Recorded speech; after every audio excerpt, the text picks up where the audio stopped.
I do think, Christ is the only name under heaven by which men will be saved.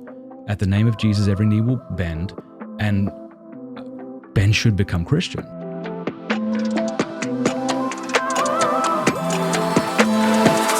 That reminded me of Wayne's World. Do you ever watch Wayne's World? Yes. Yeah. Yeah. How old were you when Wayne's World came out? Oh my God. I think I was 120. Yeah, I just rewatched that movie again. You watch a movie that has value from when you're a child, has nostalgic vibes, and you rewatch it, you go, that's just not a good movie anymore. Yeah. This one was excellent. This is held up. Very quick. Yeah. And then I watched The Thing recently. The second one, the remake. Kurt Russell. Yeah, that's the remake. Oh, is it? Yes, there's an old one with the guy who was in Gunsmoke is in the original. Okay. And but the second one is terrifying. Yeah. That's the way I remember it. Yeah, it was terrifying. Yeah. Excellent. Was the first one any good? It actually was kind of spooky. It didn't have the special effects and all that, but it's still the idea is spooky. Yeah. I've been watching those old horror movies with my children. I don't know what's that thing under the water? What that was? The called? Creature from the Black Lagoon. Yeah. Well done. Yeah, those sorts of movies we watch. I grew up those. I had the monster models like in the. I don't know if you ever read Salem's Lot by Stephen King. I've heard of it. But. The little boy has the shelves with all the monster models. That was me. So I was just nice. I love those movies. Yeah. And one thing you probably don't know about me is I write mediocre horror stories, and your daughter actually edited them for publishing. And did a great job of it. She did an amazing job. She's amazing. Please take my crap and make it a bit more coherent. Where do you publish it? Oh, it was self-published. No one would publish my horror stories. Okay. They're not good enough. But I really enjoy horror. I really enjoy fiction. Well, I'm a ghost story fanatic. I don't really like gore, and I hate boo scares because anybody can, your 3-year-old can jump out behind a door and terrorize you, But I love eerie, spooky stories and ghost stories especially. Especially this time of year. Oh, yes. Yeah. I think what I like about horror stories, just like you said, is not the gore, not the jump scares, it's the strangeness. Yes. That's what terrifies me. The uncanny, yeah. It's that you see something out of the corner of your eye and it means everything is different than you thought it was. I shared this with a friend of mine, Peter Kraft, who was on the show recently. I got this idea for a horror story. I think I'm stealing the concept from someone else, so forgive me if I did, but it's something like this. A man hears a scream from upstairs in his child's bedroom. So he runs upstairs and she's on the bed, terrified. And she says, Daddy, there's something under my bed. And so to put her fears aside, he looks under the bed and there is his daughter saying, Daddy, there's someone above my bed. That's terrifying. That's good. Yeah, that's the whole story too. Yeah. I think it was Stephen King, who said that there's a fine line between horror and comedy. Interesting. Even if he didn't say that, I think there's something to that. There is something to that because it is the strange, the unexpected and all that stuff. Yeah, like having a clown talk to you from the sewer. I know. My favorite ghost story is a guy who dreams every day. He goes to sleep every day, and he dreams that he is visiting a house. And just as he gets to the house, the door opens, and this rather spooky butler comes out, and then he wakes up. And it starts to make it so he can't go to sleep, and he's just exhausted, and the doctor says to him, you ought to take a break. So he decides he's going to leave town. He leaves town, he's driving, and he sees the house. And so he parks, and he gets out, and he walks to the door, and the door opens, and there's the spooky butler. And the guy says, there's something about this house. And the butler says, it's haunted. And the man says, haunted? By whom? He says, by you. Okay. Yeah. What does that mean? I know. You just have to live with that for the rest of your life. Thank you for that. Have you ever thought about writing a ghost story then? I wrote a book, possibly one of the least successful books I ever wrote, and possibly one of the best, called The Uncanny. And what The Uncanny is I also rewrote it as a play, and I personally think the play is better, but it's a series of ghost stories going from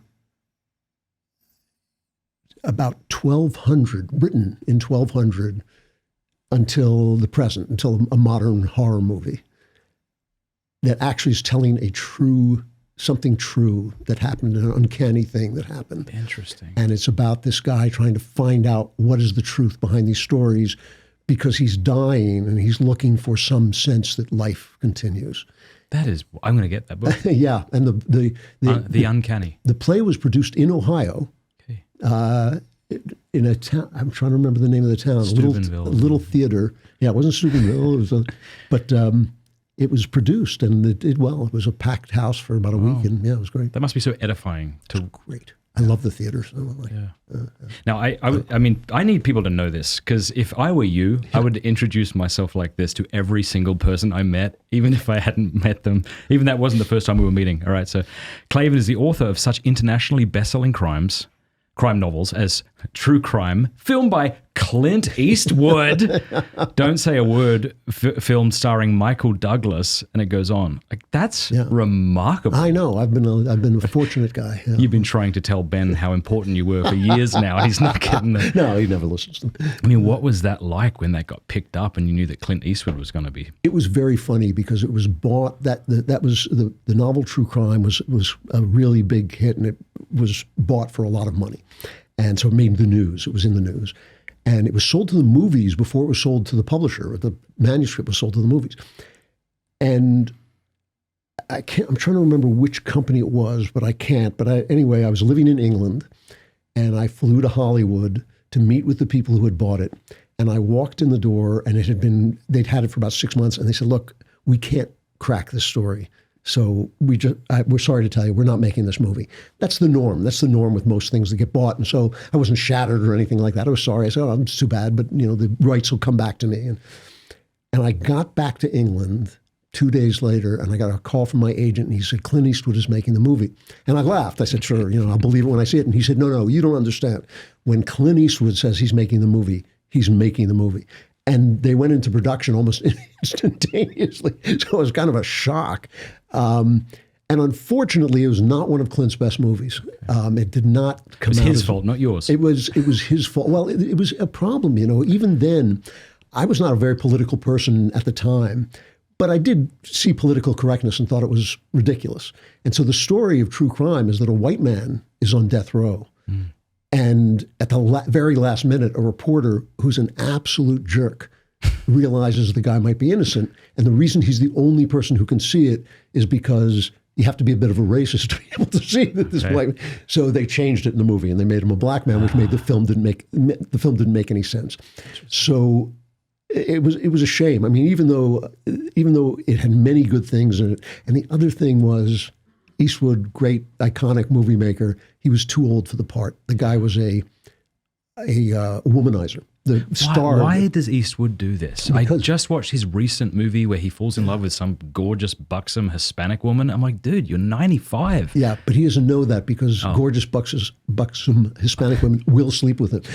Because he's a movie star, and he thinks it's him, It's like, So I was sitting in the back of the theater, and the first scene with this guy is he's making out with a 30-year-old woman, and I could see the women's shoulders in the audience rise up around their ears, and I thought, we're cooked. And we were. I mean, it didn't do well at all. That's a bummer. Yeah. Still really cool. Yeah, it was cool and nice. It was fun to meet him, and it was like, Wow. How long have you been writing fiction for?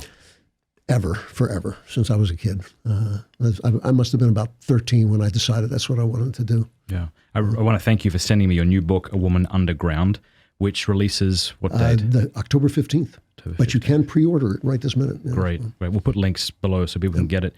I never read books growing up because why would I? I had VHS, It's like, why would you eat fruit when you have chips in the cupboard? Of course, I don't understand. It wasn't until my conversion when I was 17 that I started to develop a desire to read. My first desire to read fiction, I think it was came from pride. I wanted to be the kind of person who liked Dostoevsky. So I tried and failed, and I tried and then accidentally fell completely head over heels in love with him. So that was really believe it or not, one of my first tastes of fiction. So I'm like 25. I had read little books before, but nothing like that. So what's difficult is to go from the greats to then reading anybody else. Yes. But then I started to try to read, I'm going to try to read modern authors and not be stuck up or something like that. So occasionally what I'll do is, it's nice to read a simple book or go to the beach or something and you want to read something. So I've been reading James Patterson and other people, and they're good authors, but you are so much better. That's kind of Isn't that true or no? It is true. Yeah. No, I'm the best at this in the business. Well, you might not be the best, but it's definitely true that you're better than Patterson, right? Well, I don't want to. Would you think that most people who read you and him? I'm doing something different. I mean, I started. Okay, let me read a paragraph because I want people to see what a good writer you are. I drew around this because I'm just not used to reading modern fiction, and I feel moved. All right, so for those at home, there's two fellas walking down a street. Their names are Winter and Roger. Listen to this. The air was cool and perfumed with fresh greenery. Winter and Roger moved leisurely along the sidewalk together, the big shambling hulk of Roger towering over Winter's smaller, more controlled figure. They passed under overhanging bur oaks. The scent of the trees was damp and woody. The fresh acorns crunched beneath their feet. There was almost no traffic here, though they could hear the rush of cars in the distance. There were no street lights, only the lights from houses. They were both shrouded in shadow as they walked. That's beautiful. Oh, well, thank you. That's... Right? Oh, I started out to do something different than what a lot of these other guys are doing, which by the way, I totally respect. I mean, I too want to sit on the beach with my toes in the sand and a book in hand, as they say. Yeah. And so I totally respect what they're doing. But I did start out, and Dostoevsky had a lot to do with it. I mean, Dostoevsky, The Crime and Punishment was the turning point of my life. I read it when I was 19 years old, and it set the course of my life so completely that when I became a Christian many, many years later, I went back and reread it and realized, oh, it had mapped out the course of my thinking over the next 25 years. And it was so important at that moment because I was in university at Berkeley, a very, very left-wing university. And the first real wind of relativistic critical theory was rising up. In this, professors were coming in and saying, we're here to teach literature, but we all know it's, nonsense, that sort of thing, and attacking the very thing they were supposed to love. And the idea of that morality was relative, the truth was relative, that truth was all subjective. And you read the murder scene in Crime and Punishment, and you think, no, there is no world. If you landed on a planet where it was right to murder a retarded woman with an axe, you would be on the planet of evil. And if everybody thought it was good, it would still be evil. And so that was a real turning point, because at that point, I could never again really believe in the complete subjectivity of reality. And so I set out to be that kind of novelist, and found that my gift was to write thrillers and mystery stories. That's what I had grown up reading. That's what I really knew how to do. That was what I understood. And so I was kind of in despair about it. I thought, I don't know how I see more than I can fit into a story that has such a high level structure. And then one day I read The Woman in White, which, if you've never read it, is the greatest. It's one of the great Victorian novels. There are some people, it's written by Wilkie Collins, who was very good friends with Charles Dickens, and there's some people who believe that Dickens rewrote it because it's so good. But it's a great thriller, but it's also a very profound book. And I thought, okay, now I see how that's done.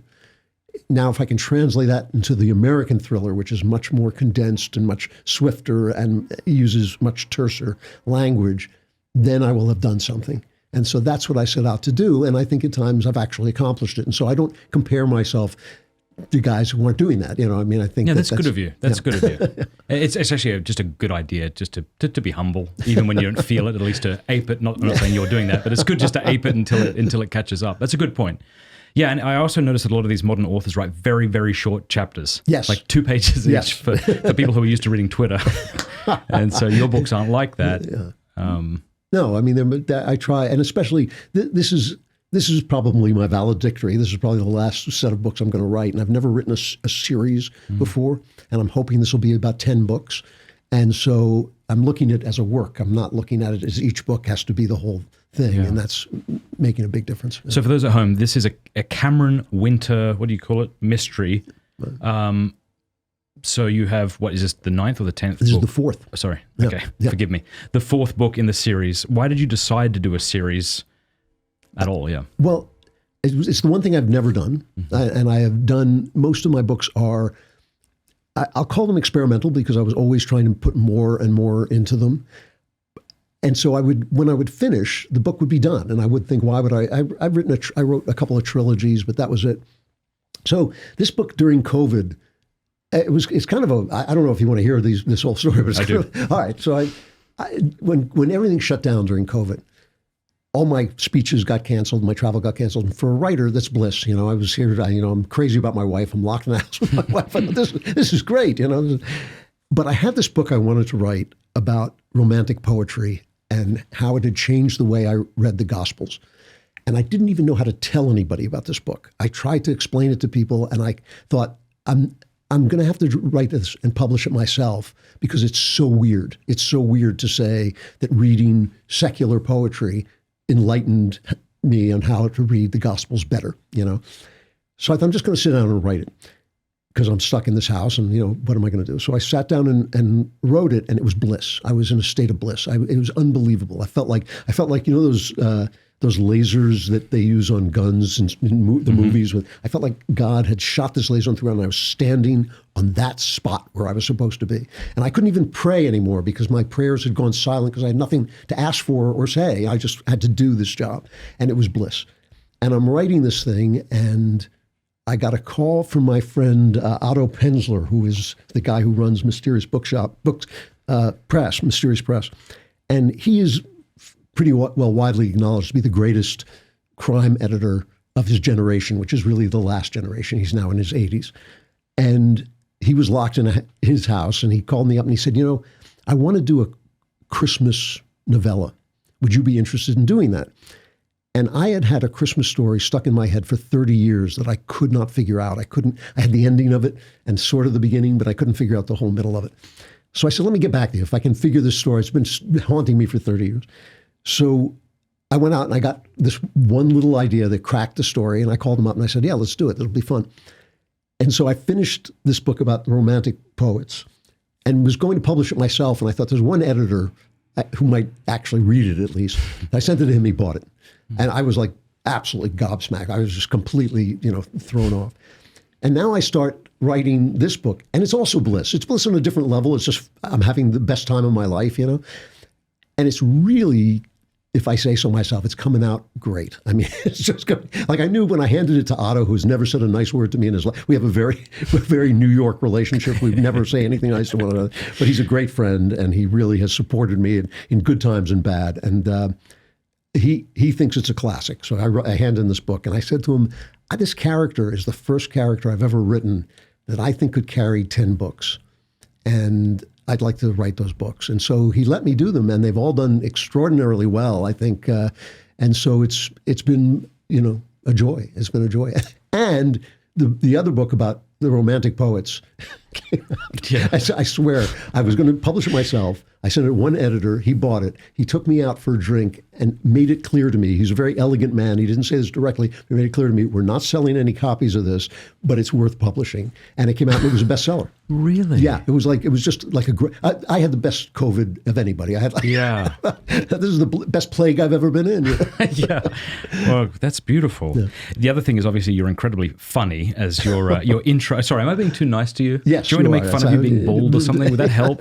But I'm going to be there soon. But I just love that you're able to kind of weave throughout this book beautiful imagery, complex characters. They're not two-dimensional characters, for example, and I won't give anything away, but when you're introduced to this feminist character early on, you'd think, Klavan, Daily Wise, meeting a feminist, he's going to make her look terrible. And she actually turns out to be this kind of beautiful, loving woman, And I love it. But here's the funny bit, right? So Winter chats with this little boy who's playing Mario, and Winter's not familiar with games.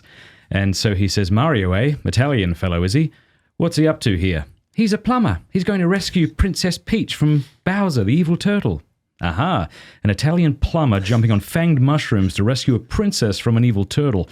One of us has been taking too many hallucinogens, my lad. I certainly hope it's you.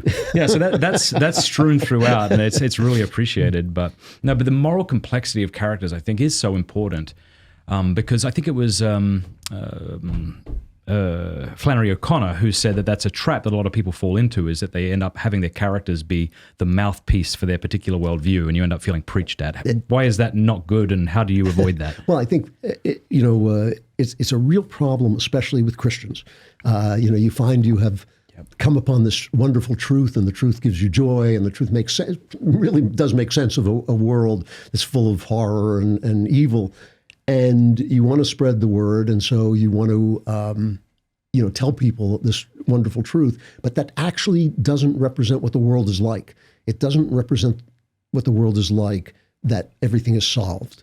It's a tragic, the thing that attracted me to Christianity is it's a tragic religion. It's a religion that says if the greatest good we know came to earth, we'd kill it.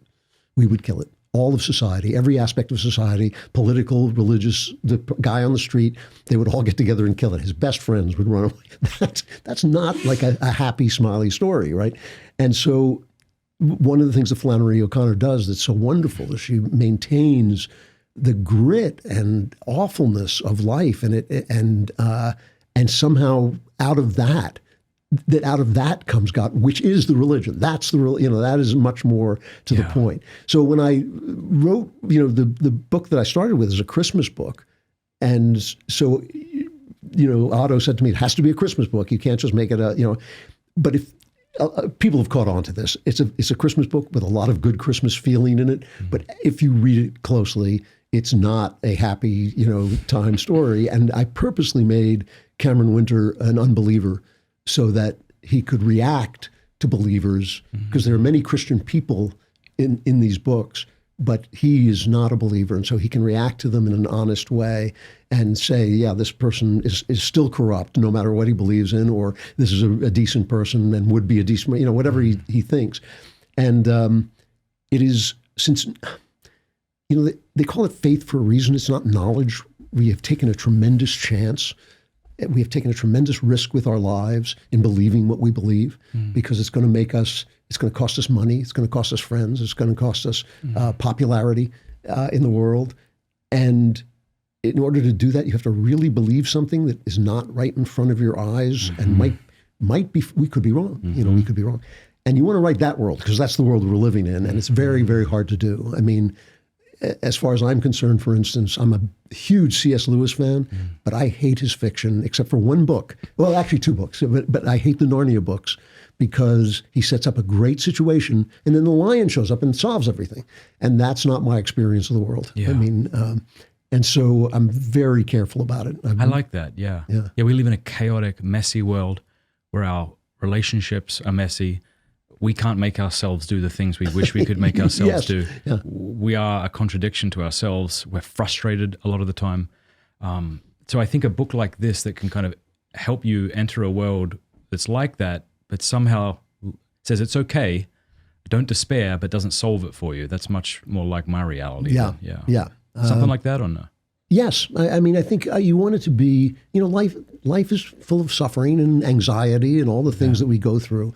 And I think it's really not Catholics, it's evangelicals who brought this idea that somehow you're always supposed to have this big smile on your face because you've been saved. And I go to these movies, there's one of them, I shouldn't say this because some of my friends are in these movies, but I think it's God is not dead. Oh. And they're trying to convince this atheist to believe. And he believes, and then instantaneously... There's a two-dimensional figure there. He gets hit by a car, and everybody goes, well, thank God he was saved. And I thought, could we call his widow first? Before we thank God that he was hit by a car, can we shed a tear and call, just for a moment, can we feel some grief and confusion?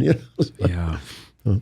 Yeah, I understand the desire for things like that, especially when Christians feel beat down by by atheists. I feel like that was maybe on the cusp of that new atheist sort of revolution that has died out now. Yes. But I feel like it was a way to sort of help Christians not feel like the loser in class. That was a terrible movie. That's funny. You have people in that movie, so you can't, people Yeah. I love how you also... There's a fella in the book who wants to commit adultery.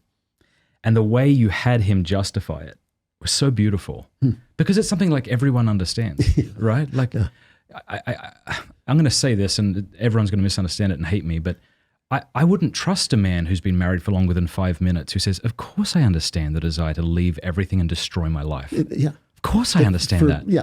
And the person who's like, I don't even know what you're talking about. Like, what the hell is wrong with you? It's like, I understand it. Yeah. And I have, like we all have, disordered passions that are pulling us in all sorts of directions that promise paradise, right, but will only leave us alone and angry and frustrated. And you really don't know yourself until you realize you would throw away everything that's dear to you and everything you believe for basically 20 minutes. 100%. Yeah, because I'm an idiot. Yeah, exactly. And that's kind of what's beautiful about being a Christian. It's like, that's a good argument for original sin. Like, I know what an idiot I am. Right. And it's such a relief. See, if you listen to the way people talk, I really believe that, I don't want to overstate it, but somewhere between 65 and 85% of the words that come out of people's mouths are about what a good person they are. Is that right? If you listen to them, like I'm not the kind of guy who will do, that sort of thing. Sure. And once you're a Christian, I am the kind of guy who would be the wayward. You're free. You're free. You don't have to waste all those words. In fact, one of the nice things about growing in self-knowledge is that no matter what my enemies say against me, it pales in comparison to the truth I and my wife already know about me. Exactly. Yeah. Exactly. Yeah. And it gives you a sense of humor, and it's like, Yeah, that's good. Well, that's wonderful. And I hope the book does really well for you. Do you think that I suppose the answer is going to be obviously yes, but I want to know why. If you weren't a conservative political commentator or even just a conservative author seen as such, do you think your books right now would be doing significantly better than they currently are? That's a funny question because in one sense... Do you mind getting him another espresso? Oh, thank you.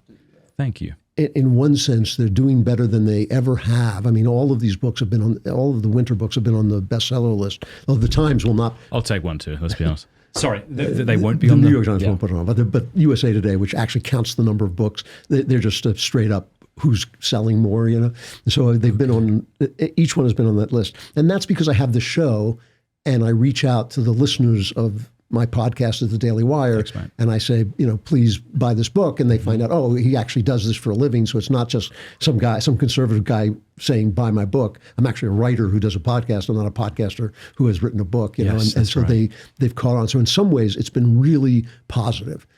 However, my attitudes have cost me big time, and I started out, every book I wrote was nominated for an Edgar Award or some other award. I won 2 of them. I won, they were all nominated for that. And then when I realized I was a conservative, I wrote a book called Empire of Lies. And Empire of Lies is about the war on terror, and it's about a conservative Christian who has led a very dissolute life, and he left this dissolute, sexually promiscuous, sadomasochistic world that he was in and became a Christian. And he's now a family man and all this stuff, and he gets pulled back into his past. And watching television, he starts to realize that there's an Islamist terrorist attack being planned, just from watching television where they're ignoring it, And I wrote this book, and I seriously, I put the last period on it, and I walked into the bathroom and I looked in the mirror and I said, do you realize you're never going to win an award again? And can you live with that? Because writers like to be loved. We want our books to be appreciated and loved. And I thought, I can live with this. I mean, and I've never won an award again. I don't think I've ever been nominated. No, I think I've been nominated once or twice, obscurely. And my books went from getting rave reviews in almost every major place to getting no reviews. And the one review Empire of Lies got, which was an AP review, so it appeared in several places, called me a right-wing crackpot. So I can't remember if that was the exact phrase. It was something like that. And so that was a big blow, And it ended my Hollywood career. I was writing screenplays too and making a bundle. I was having like a time of my life. And that just dried up once I became an open conservative. So it has hurt me in that sense, but I always was offbeat. My books always were offbeat, and I would try different things, and sometimes they failed. I didn't do what most guys in my field do, which is write a series. That's the most lucrative thing you can do, because if people like the series, they'll keep coming back. And so I don't know. I had this moment when True Crime came out, the Clint Eastwood film. Mm-hmm. And I was standing in Times Square in New York. And my name was on a billboard in Times Square. And I didn't care. And I looked up at it and I realized I didn't care. I thought, that's not what I was working for. I was not working to be the most popular guy in the room. I was working to do something different with the form and say something deeper with the form. And I rejiggered my career to do that. And it took me a long time to get back to the point where I was selling, for a while I was selling 2,000, 5,000 books each time. And it took me a long time to get back to this place where I'm now a respectable, having respectable sales. I'm betting that some of my books will be read after I'm gone. Oh, yeah. And I think that's... His is green. I'm brown. Thank you. Thank you. Thanks, man. And I can't know that, but, No, they will be. Well, they will be. Yeah. Were you, I don't know your story very well, forgive me, but were you married at the time when you looked in the mirror and said, all right, are you okay with this? Yes. Did you talk to your wife about this? How did she feel about the fact that you might get drastically less popular? My wife, I have a remarkable marriage. I don't think it's unique, but it's close. I mean, we've been together 50 years. We've had one fight. I'm crazy about her. Mm-hmm. I mean, she's probably at home, like, tying sheets together, hoping to escape from the house. But as far as I'm concerned, she's thrilled. Exactly. I'm nuts about her. I mean, it has been a passionate love affair for 50 years, which is not the norm. I mean, it's not the normal thing. She has seen me go from a liberal Jew to being a conservative Christian, and somehow she has made all of that roll work. With the punches. Yes, yeah, and she's a wonderful. I mean, everybody loves her. She's like the nicest human being on earth. Like she made one mistake. That's the way it goes. But so yeah, she has been there through all the stupid decisions I've made. When I became lippy about my politics and my income went from high 6 and 7 figures to nothing in the course of months, she did sort of come in and say, we are going to have to sell the house.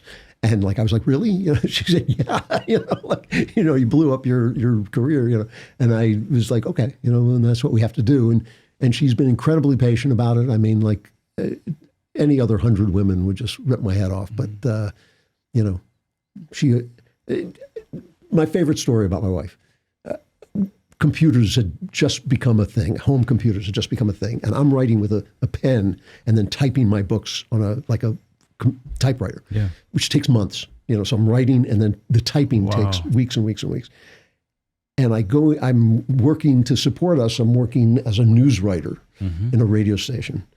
And the guy comes in and says, you can't work on a typewriter here. Everything is done on a computer. And I said, I don't know how to use a computer. So he said, well, I'll show you. It'll take me an hour, So he showed me how to use a computer. I left the radio station. I went to a computer store and spent literally every dime we had, which was $1,200, to buy a IBM ripoff.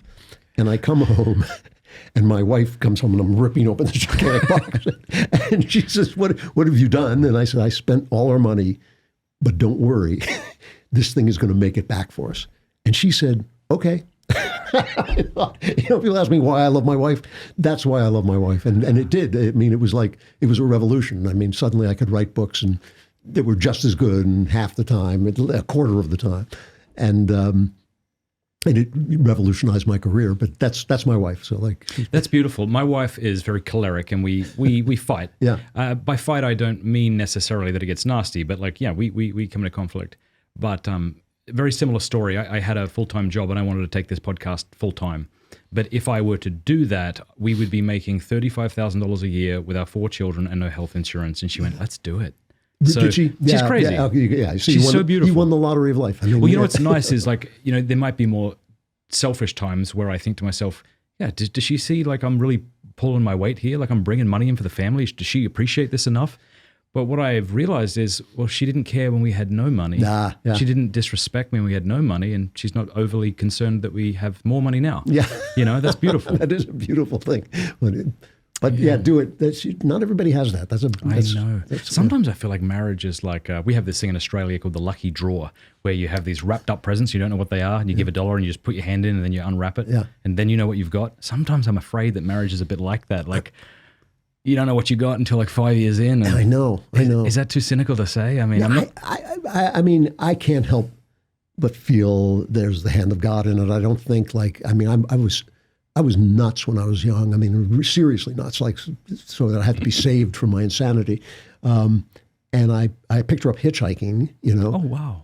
And I wasn't driving a car. She was hitchhiking, and I thought, oh, my God, my car is parked up the street. There's this beautiful girl sitting with her thumb out. So you saw her? Yeah. You went and got your car to pick her up? And she was fashion model, beautiful. And she's, I thought, there's a beautiful woman who wants to be picked up. Let me get my I haven't encountered this before. And what happened? Tell me about it. So I got in the car. It was parked up at a friend's house. This is in Berkeley. And it was a jalopy. It was a Dodge Dart. I think it was built in 1872, and it never started on the first try. It never did. And I turned the key and it just exploded into life. And I came out and I realized I'm on a one-way grid in a residential area. And I drove around at 50 miles an hour. And I still, to this day, every time I tell the story, I have this visceral image of this old lady who stepped out in front of the street, in front of my car, and I swerved around and I said, "Get the." So I ran over her and I went. I ran over and I leaned out. And I said, going my way, my dear, casually. And she literally got in the car, and I thought, I'm done. That's it.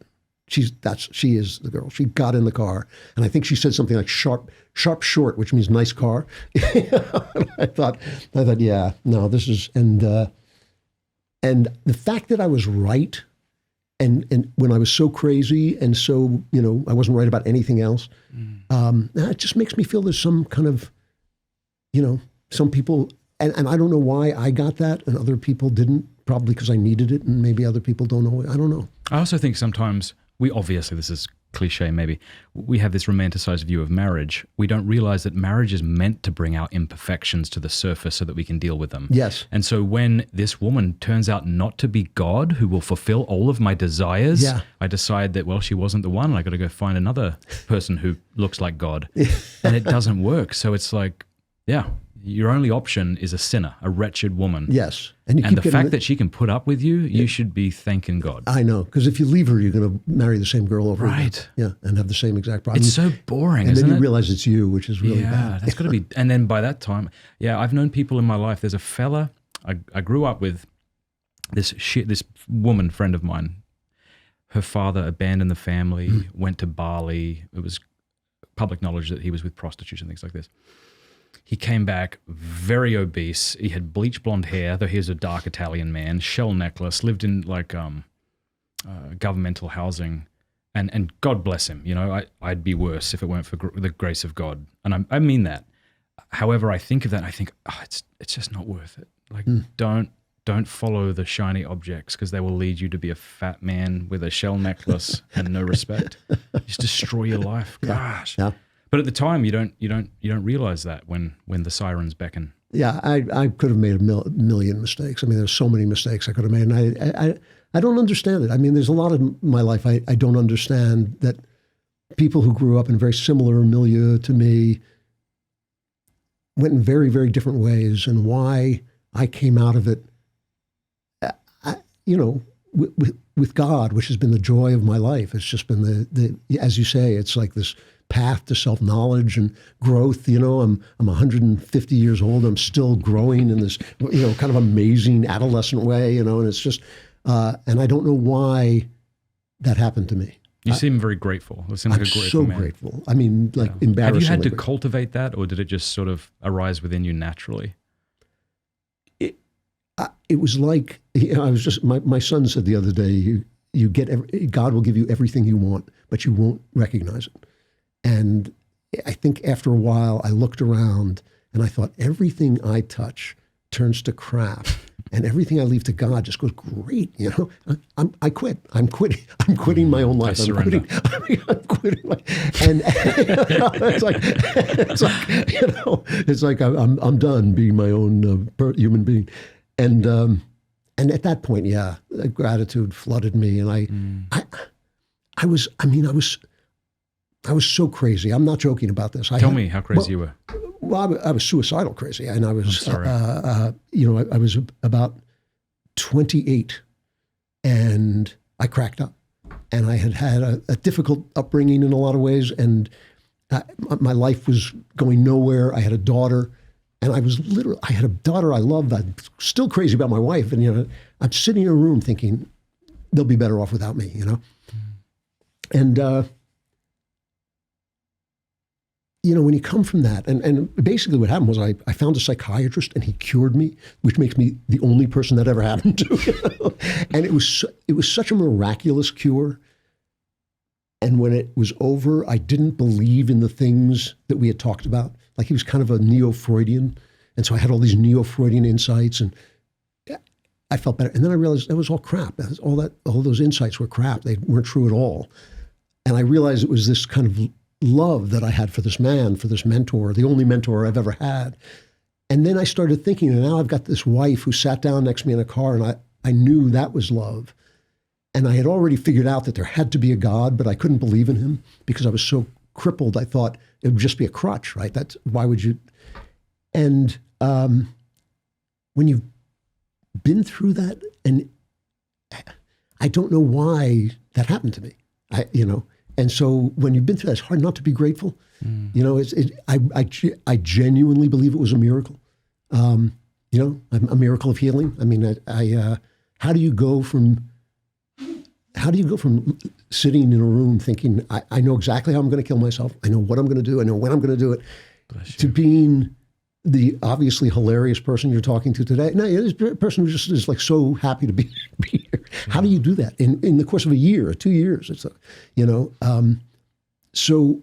And did this come upon you in your 20s, or did you struggle with depression as a teenager? I struggled with, yes, with depression. It would kind of circle around. Sometimes it would be better. When I met my wife, I was in good shape. That's why that worked, But then it would come back and it would get tighter and tighter and tighter, and the periods between would get smaller and smaller. And I was delusional. That was the other thing. Like I started to realize that my version of reality was not reality, And what was your version of reality? I thought that well, first of all, I thought that I got to a point as I was descending into madness where I got very grandiose. Okay. I had the sense of myself as being this kind of seer of genius, Which Raskolnikov. Yeah. Which I notice a lot in crazy people. Crazy people are always calling me out and saying, "I've written a book on how to live." It's like, "Yeah, where are you living?" I'm living in my mother's basement, and I'm hooked on tranquilizers. But this is my book on how to live. And I think, like, I don't want to read your book on how to live. And I got like that. I got very grandiose. My writing, which you read it, it's clear. It's like my writing became unreadable, even to me. And I just sort of began to think that I was some kind of higher level being. It was nuts. It was scary, and trading that with like, I think I'll kill myself because I'm so unhappy. Bless you. Yeah. And then was that a recurring thought, or did it kind of come to a climax, and that's when you decided, I know how I'll do it and where I'll do it? And it got worse and worse. And one day I had a really bad day. And it's a great story, really. Sometimes when I tell it, I break up because it's like I'm back there. But I was sitting in a room by myself, and I was listening to a Mets game, the baseball players, and there was and I was sitting there thinking, I do not know how to live. I don't know how to go on living. And there was a player on the Mets named Gary Carter, who was an evangelical Christian, great player, a great catcher.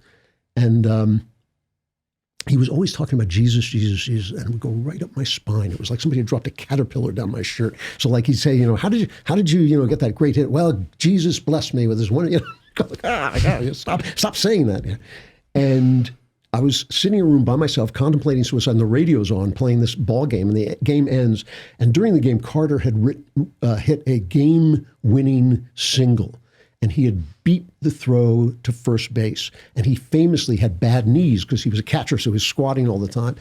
And the lady came up to him, and I'm listening to this in the background, and said, "How did you manage to beat that throw to first base when when your legs are in so much pain?"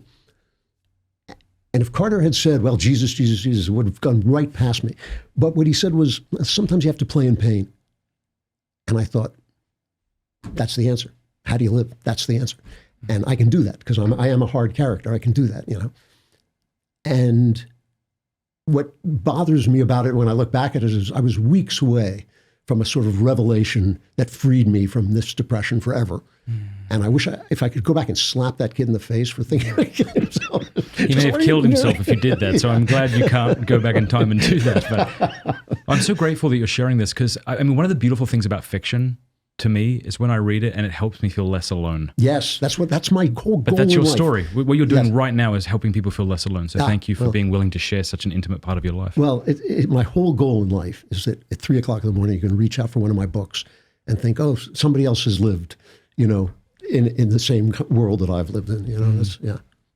I want to tell you about Hallow, which is the #1 downloaded prayer app in the world. It's outstanding. Hallow.com/Matt Fradd. Sign up over there right now and you will get the first 3 months for free. That's like a lot of time. You can decide whether it's useful to you or not, whether it's helpful. If you don't like it, you can always quit. Hallow.com/Matt Fradd. I use it. My family uses it. It's fantastic. There are over 10,000 audio guided prayers, meditations, and music, including my lo-fi. Hallow has been downloaded over 15 million times in 150 different countries. It helps you pray, helps you meditate, helps you sleep better. It helps you build a daily routine and a habit of prayer. There's honestly so much excellent stuff on this app that it's difficult to get through it all. Just go check it out. Hallow.com/Matt Fradd. The link is in the description below. It even has an entire section for kids. So if you're a parent, you could play little Bible stories to them at night. It'll help them pray. Fantastic. Hallow.com/Matt Fradd. Do you think that there's a growing interest in fiction? Do you think the medium by which we consume it is the thing that's changing?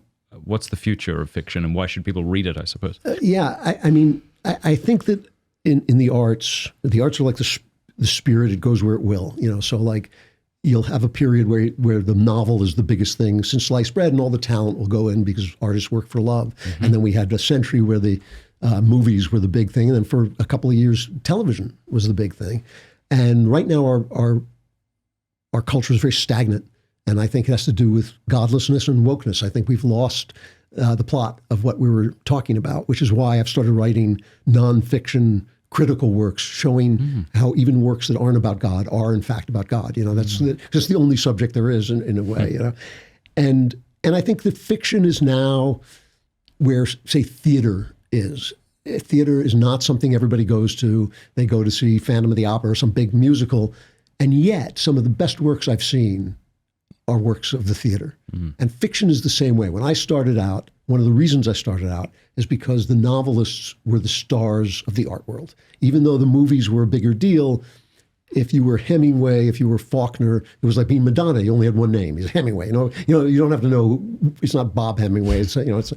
And so that's kind of the kind of writer I wanted to be. And that world is gone. Novels have fallen off the page in terms of that. Still great novels being written, just like there's still great theater being written. And so it's just not the central place it used to be. I think what's coming is this three-dimensional stuff. You put the mask on and you'll be immersed in it. It's so cool. It's terrifying. It's terrifying, but I think you can make beautiful things with it. Okay. But still, I think the novel is still the most intimate. Reading is still the most intimate way to connect with another soul, I think. Who's not with you, there's nothing like reading to link one soul to another, which is kind of what you're trying to do in the arts. You're trying to record the inner experience of life. And so I think that there's just nothing like reading that can replace that. I'm not sure if you've heard of this novella by Dostoevsky. It's called A Gentle Creature. No, I thought I'd read everything. I beg you to read it. All right, I will. So it begins with a man sitting at a chair, and in the next room is the body of his dead wife who has just plummeted to her death. And I'm not giving anything away. That's in the first page. Right. But the story is him recounting how it came to this. And it broke me. It probably took about 4 or 5 hours to read. But there was parts of it where he tried to do this power play with his wife, right? To make him respect her and this sort of thing. And he'd treat her poorly. And it just broke me. Anyway, there's been a couple of times I've read a book and I haven't recognized my face in the mirror afterwards because I was crying so hard. Yes. The Road was one of those books. Oh, that's funny. You're not the only person. I know. I really like that book, but I know other people who are just completely destroyed by it. I was destroyed by it. Yeah. Because you know what it was? It was the element of hope at the end. It's sort of like O'Connor. Like here's a pile of manure and a shoot coming out of it. Right? Yes. A seed, a strain of redemption still visible. Yep. Do you know a book like that you've read? And I don't know why books do that to me. Because if I watch a movie, maybe I'll get teared up, but I don't tend to cry. There's something, I don't know if it's like the release because I'm done. Like The Old Man and the Sea did that to me as well. Yeah, that was a great book too. I mean, so many books. I mean, I've read a lot of books where I've closed them and thought my life has changed, but haven't known why, which is really interesting. Crime and Punishment was like that. Over time, I realized why I felt that way. But in the moment, I didn't know. In the moment, I remember closing that book and sort of putting my hands over my face and thinking, I'm not the same person I was when I started that book. And that, I don't think that's ever happened with a movie. I love the movies, but I don't think it's ever happened with a film. It's happened with a couple of plays where something has just been deeply rearranged inside you. And I'm not sure...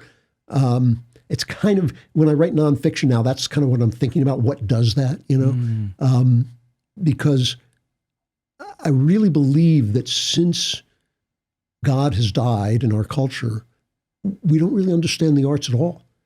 Everything we're saying about the arts is untrue. All the critical theory is untrue. It's really people pasting their own, minor little worldview over the views of these geniuses.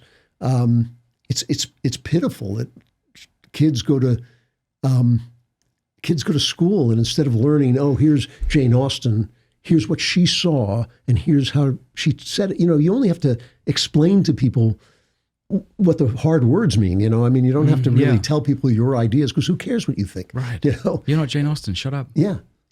I remember in university when this was first coming out, we were reading The Charge of the Light Brigade by Alfred Lord Tennyson.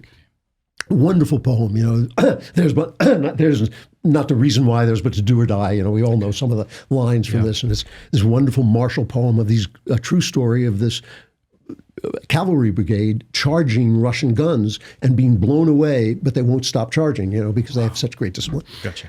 And a woman stood up and said, why are we reading this? Why it romanticizes war and military and all this stuff. And I stood up and I was so upset that I couldn't get the words out to say, I was saying, but half a league, you can hear the horses. You can hear the horses. I couldn't get across the fact that it's not, the poem is an experience. Art is an experience. It's not an idea. It's not a theory. It's not a message. It's not like a moral. It's an experience. You're going through something which is another man's vision of life. And that's a beautiful, beautiful thing to happen. I mean, how often does that happen? It's like intellectual sex in some way. It's like combining with somebody else. And Tennyson was a great poet because he made it happen. You don't have to agree with him. You don't have to like him. I read lots of great authors who I don't agree with, but I love the experience of being that close to them in their heads. Yeah. When you were an atheist, did you have any arguments for atheism? And how did you become a Christian? Well, this is kind of interesting. I was mostly an agnostic. In the sense that I just thought, who cares? I was you can't know, no one can know. Right. I see what people want to know. It makes their life feel more comfortable. Yeah, that whole thing. However, when I had this wonderful experience in therapy with an essentially Freudian-based kind of therapy, he was far more complex than that, but still, I thought, well, I've just been saved by an atheist therapist with an atheist philosophy. I really must be an atheist, Mm-hmm. So I started, and remember, I've read Crime and Punishment, so I know that morality is not, in fact, relative. It may be subjective. It may be something we perceive, but it's still morality. It's still we're perceiving something real. Okay. So it's like so my subjectivity matches with an objective law. Exactly. So I'm reading all these atheist philosophers, Nietzsche and all these different guys, and I'm thinking they do not account for this fact that I learned in Crime and Punishment, that there is such a thing as evil. They're not accounting for this fact. And I would read one after another, and I can't even remember all the people, but I read a lot of atheist writing, and I thought this does not make sense to me. And then I read the Marquis de Sade, and I don't know if you've ever read the Marquis de Sade. So this is where we get the word sadism, right? So he is an 18th century psychotic philosopher who writes sadomasochistic pornography that is philosophy. Okay, and his philosophy boiled down to making it very simplistic, but still, there is no God, there is no morality. Life is essentially about power and pleasure. Yeah. So you might as well rape people to death for your own amusement. Yeah. And I thought, that makes sense. That makes sense. Okay. Sorry, I didn't know you were going to take that turn. All right. And I'm out of here. Oh, okay. Like that is, it's, I thought that's hell. That is actually a picture of hell. And so from that moment on, I was turned back the other way. Yeah. And what I love about that story is you're reading this psychopath who actually did kill people. I mean, he was in the Bastille when the revolution broke out. That here's an evil person professing an evil philosophy, but he was such a good philosopher. He was consistent. He was consistent that he gave me a choice. I've never been able to be convinced by the atheist who says that there is no objective moral lawgiver, there are no mind-independent moral facts, and yet there is something objective about reality. If it has been sort of spun into us through evolution, fair enough. But now I know that, what's to stop me from acting against it? I'm not subservient to the dictates of evolution. If it's society, well, to hell with society. Society is just other people, and people don't have any more authority over me when you put them in a collective. So I will act in a way that's maybe conducive to my flourishing, and maybe the flourishing of my family, because it's within my self-interest, but it might not be. And so maybe I'll choose to act in a way that's brutal. And who are you to tell me I'm wrong? I've never been able to be convinced by the atheist that I shouldn't think that way. So do you know Jonathan Haidt? I know of him. So I interviewed him, and I'd read a couple of his books. And he's a lovely man and a very intelligent man, and he writes evolutionary morality, evolutionary philosophy. Yeah. And so I'm interviewing him, and I'm plugging his book, which I enjoyed, and all this stuff. And I just said, I have to ask you this because I have this argument with you in my head, and here you are, you know. And again, it's a very sophisticated, intelligent, and man of goodwill. Okay. Yeah. And I said to him, so we evolved eyes because there's such a thing as light. And the light we see is not the light there is, but it's the light we see. We see light when there's light. And to a scientist, it might look like particles or waves or whatever. But for us, it's light, and that works. And so we're actually seeing something real. Mm. So we evolved ears and hearing because there's such a thing as sound. Why did we evolve a moral sense? Like, you know, and with all respect to Haidt, he really couldn't answer the question. I said, if we landed on a planet of Nazis and everybody was a Nazi, they'd still be wrong, right? And he like kind of couldn't come to terms with it. You can listen to it. It's on YouTube. You can hear him kind of fumble the ball, and you can hear he knows it. You know, he's an honest guy. He could see that he was not quite picking up. I agree. And then the atheist will try to say something like, well, it has to do with human flourishing then. We should act in a way. But why? But why? Why not cockroach flourishing? Yeah. Why think human flourishing? Yeah. Right. And why shouldn't it just be me flourishing? Yeah. I really like me flourishing. Yeah. And sometimes when I hurt other people, this has not happened, but sometimes if we hurt other people, we might feel like we're flourishing. Yeah. So why not do that? This is the only bloody life I've got. Who the hell are you to tell me to sacrifice anything? Exactly. And like, you know, they have these theories, well, it's the genes are really, you know, but they don't really hold together. And also nobody believes them. This is the other thing. Like I always tell people, don't believe what you don't believe. Like, you know, I love that. If you say like, well, there's a planet in which being Hitler is right, you don't really believe that. No, I can pretend to. It's like moral relativism. Right. It's like I can pretend to believe it, but if someone cuts me off in the grocery line, I think they've done something unjust. So do they. Yeah. So don't pretend to believe what you don't believe. I like that. Yeah. So it's the kind of Lewis's moral argument. You may not have come across it at Lewis at the time, but it was the moral argument that got you open to believing in God. It was indeed the moral argument. There's no question about it. I mean, other arguments came to me later, but that was the real one. It is interesting to me how the moral argument appeals to modern man in a way that traditional cosmological arguments or the ontological argument don't. You don't find the moral argument strong in medieval philosophers, or right? Yeah, like look true. at Aquinas' 5 ways. Yep. They're all based on the external world and motion. Yep. I don't know what that is. I wonder if it's because Descartes screwed us all up and we think the only thing that we can know are those incorrigible thoughts. And so we trust our inner sense more than what we perceive. I'm not sure. You know, I don't know the answer to this, but maybe just as a speculation, one of the things that has happened as we let go of our faith is that we try to explain everything inwardly. So everything comes out of our psychology, everything comes out of our sexuality, everything is generated from within. Yes.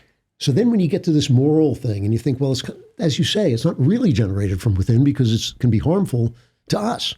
So maybe that's why it's so appealing. It's where that argument ends. I also think as we do away with God, we don't do away with moral indignation. Right. And so maybe it's that, okay, I can, you've done away with your belief in the external world and how it points to God or something like that. God seems like a fairy tale to you. But the one thing you seem pretty sure about is there are very evil things happening that need to be rectified. Okay. Yeah. Why think that? Yeah. So maybe. I mean, isn't that where C.S. Lewis's Mere Yeah. Christianity starts with the people saying that's not fair? Yeah. So did you grew up a Jew? Were you a practicing? Well, that's a little bit of a complex question. My father, it was very important to my father that we knew the tradition. We went to Hebrew school. We were bar mitzvahed. There was no God in our house. Like nobody ever prayed. Nobody ever said, well, God, go ask God or anything like that. And so by the time I was 13, I was like, why am I doing this? Why am I speaking Hebrew? I'm an American. Why am I, reading this book about these stories? I feel like an idiot. I grew up in a totally Americanized, it was heavily Jewish, but very Americanized town. I mean, my heroes were baseball players and astronauts, and there was nothing about the state of Israel. I remember my Hebrew school teacher bursting into tears when they won the 6-Day War, and I thought, like, it's a million miles away. It's like, who cares, And so by the time I was 13, I didn't want to be bar mitzvahed. And forgive my ignorance. I've heard that a lot. I don't really know what it is. A bar mitzvah. Explain the process. At 13, it's basically you're declaring you are now a full man and part of the faith. Okay. So it's a initiation. And it's Jewish confirmation. You have to memorize a lot of Hebrew and memorize recite a lot of it. Hebrew. Not memorize, Hebrew, but be able to recite. I have to say I ad-libbed some of my Hebrew, because I was so bad at it. I really didn't want to be there. Okay. And so you ended up. So you said you didn't want to do it. Yeah, but my father insisted, and I did not have the moral wherewithal to stand up to him. And I grew up in I won't call it wealthy, but it was upper middle class.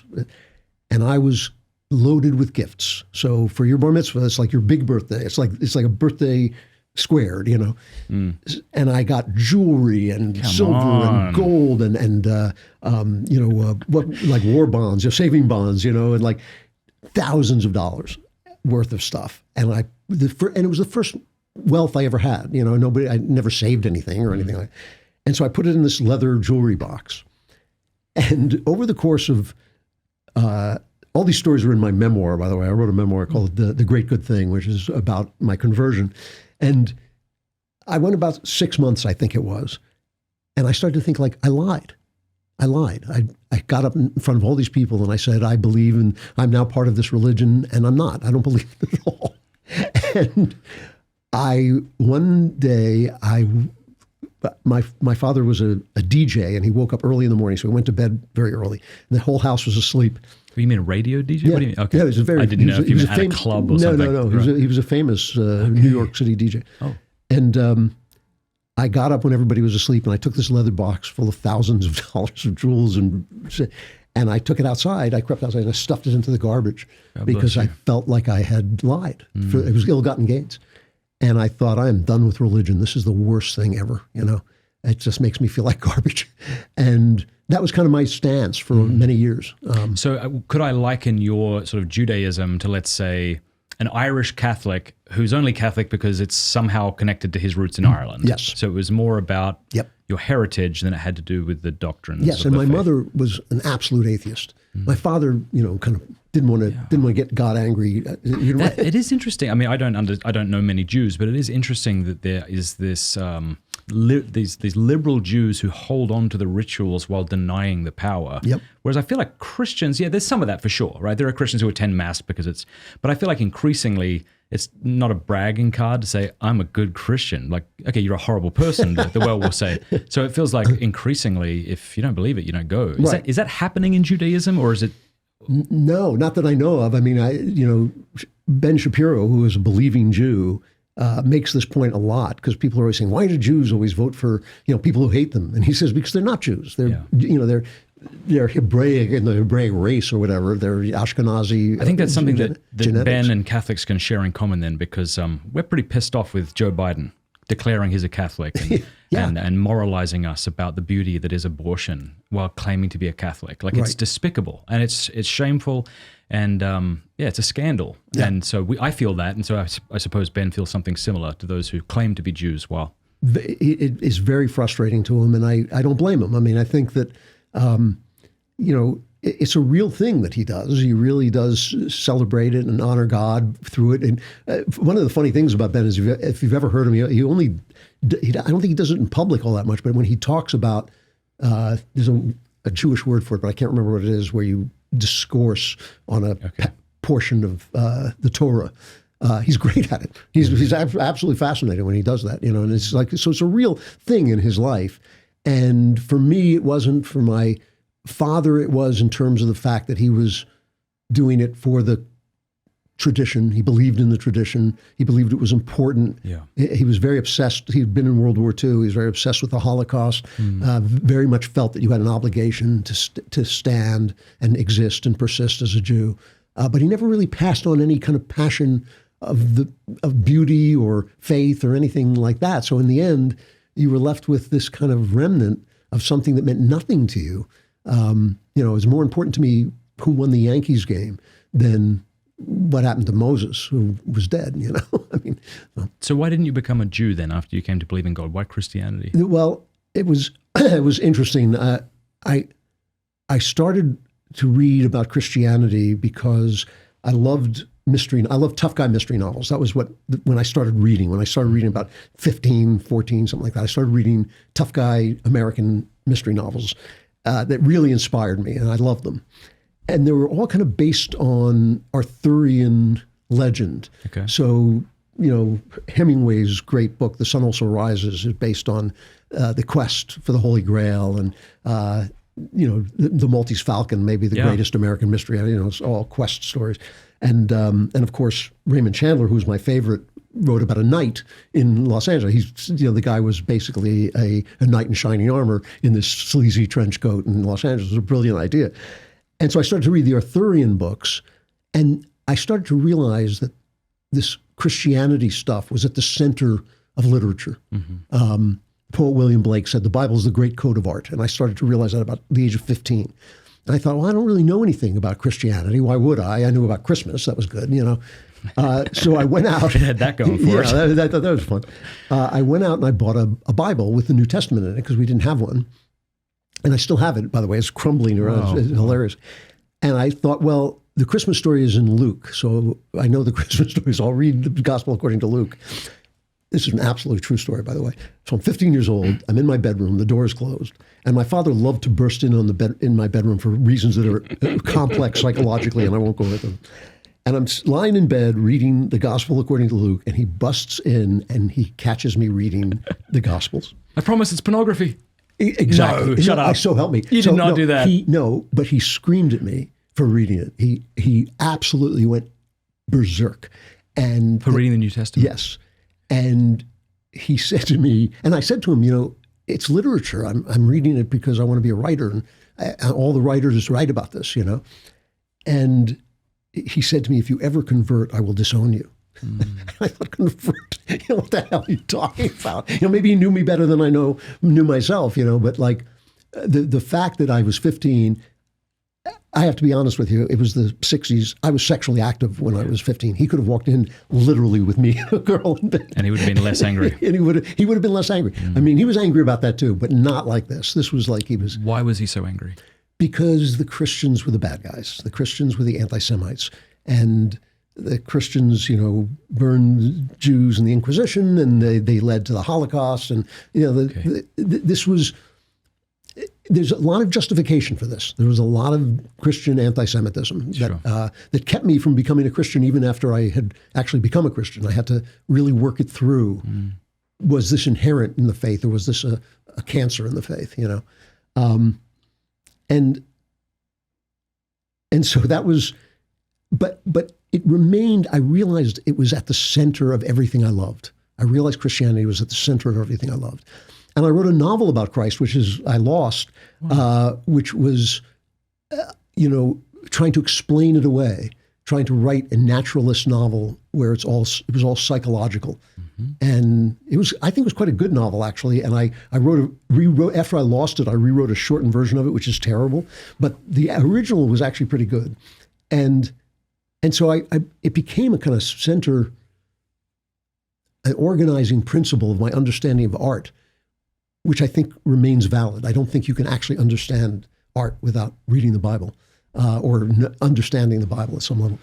And so that was why when I decided, I couldn't believe I was crazy because I was in too much pain, and I thought that would be weakness, it would be cowardice. Afterwards, when I was actually quite jolly, I thought, well, all my logic still holds, my moral logic still holds. So I started to pray, and that was revolutionary in my life. How did you pray? I was hilarious. I mean, I would just make it up. I would just because I had no template. Yeah. So I would think, I don't know, can you ask for a car? I remember as a Catholic, I wasn't sure if this meant signing in. And so I'd sign in at the beginning of the day and I'd sign out at the end. That's great. Yeah. One of my first prayers was, God, I don't know if you exist. If you don't, I'm talking to myself right now. And that's a little embarrassing, but not as embarrassing as living my life under the illusion of atheism if you do. So I'm going to give it a shot. And if you could please help me. I prayed many prayers like that, and I would pray things like, I would start to say something that sounded kind of pious, and I would think, look, I'm only saying this so you'll give me the car, whatever it was. Yeah. And so, and then after a while, it was very illuminating. I finally said, look, all my evil motives, so I'm going to just stop telling you. Let's just accept that, and we'll talk about everything else. And that was just huge. I mean, so 5 years went by of prayer like that. And at the end of those 5 years, I had gone to another level of joy in life. And I always hate to talk about this because it sounds like I was happy all the time. Yeah, and I wasn't, things went bad, things went good, I was like, but I was joyful. I loved life. I loved being alive. And the thing that I always compare it to is you go to a movie and a character dies and you cry and you sob and you weep and you come out and people say, how was the movie? It's great. I loved it. And that was kind of the level at which I was living.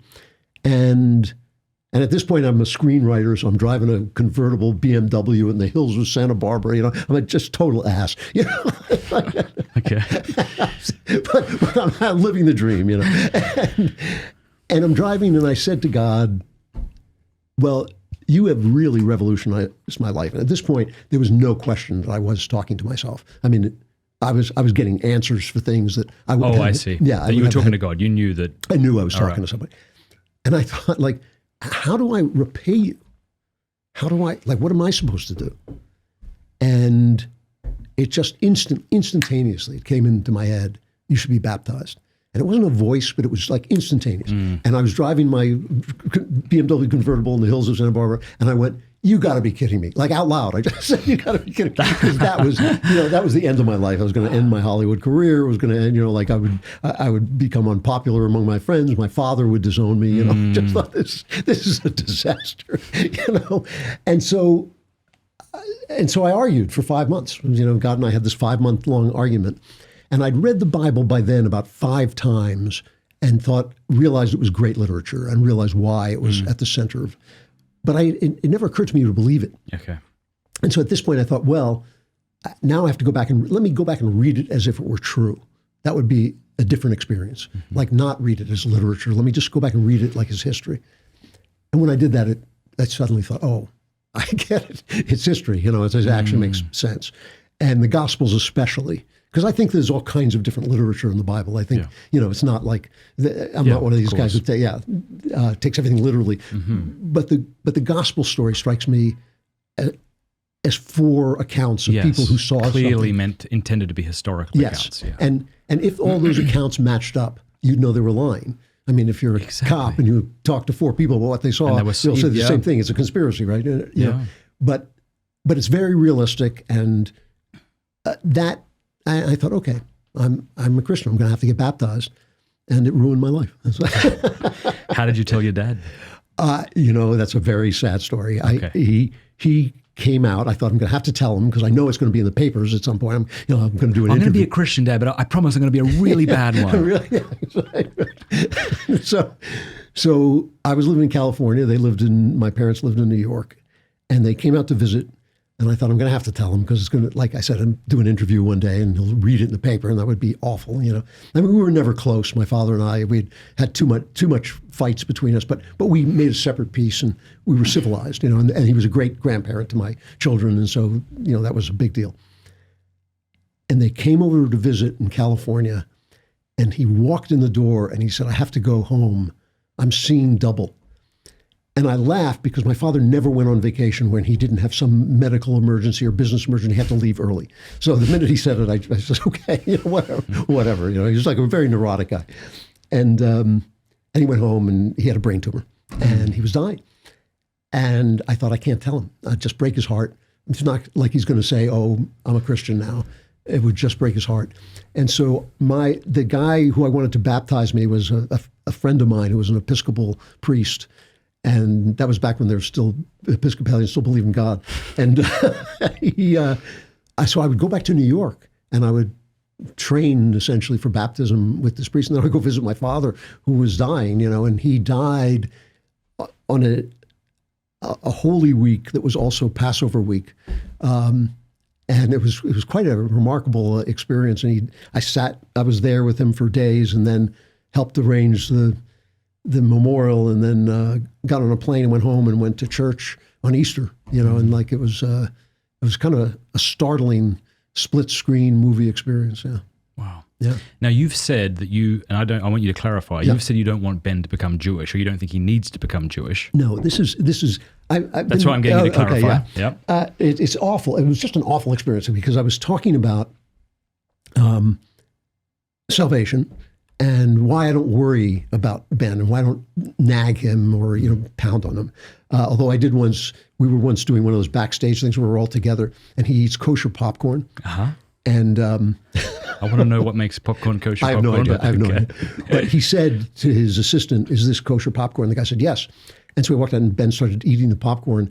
And about a minute later, the assistant comes running back and says, no, that's not the kosher popcorn. And I said, well, now that you're not a Jew anymore, I'd like to tell you about Jesus Christ. It got nowhere. So I was explaining this.